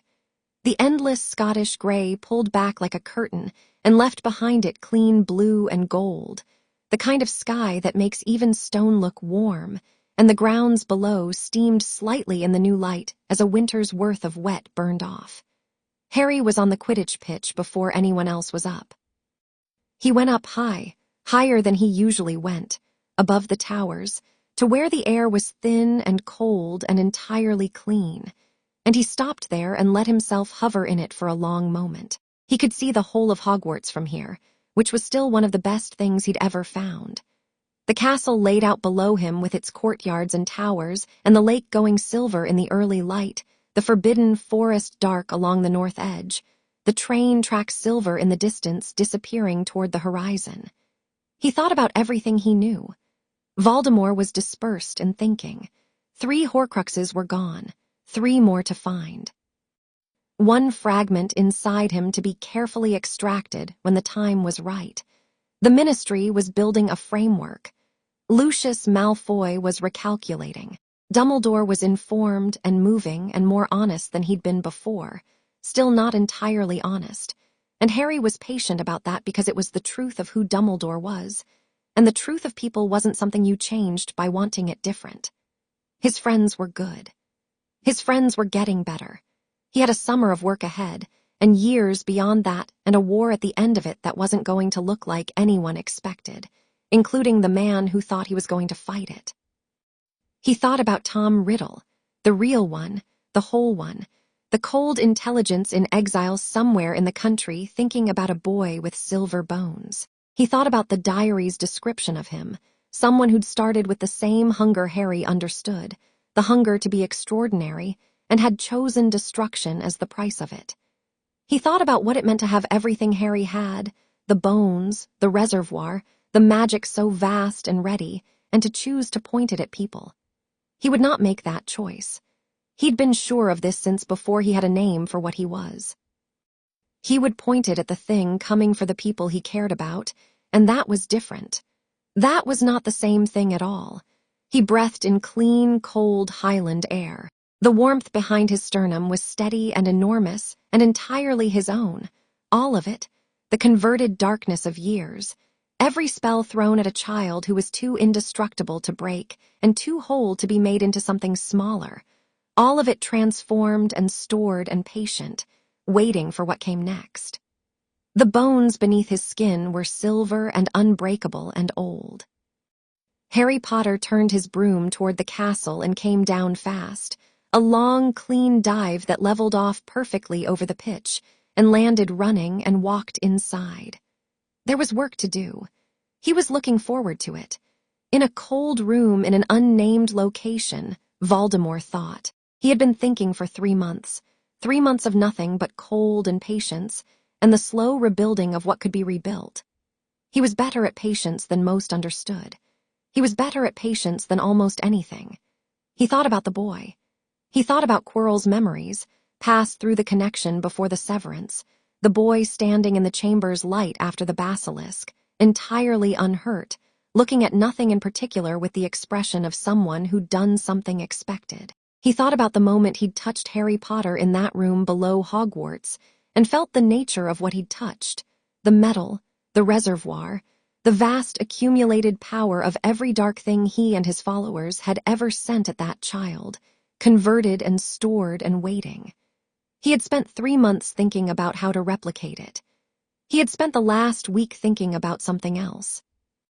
He thought about what the boy had said at the ministry, through a spy, through a channel he'd been building quietly since December, a ear in the ministry who'd sent him a transcript of the inquiry. He'd read the transcript 3 times. The actual problem is still out there, and it's going to return, and when it does, you will want me to be functional and informed and operating without arbitrary restrictions.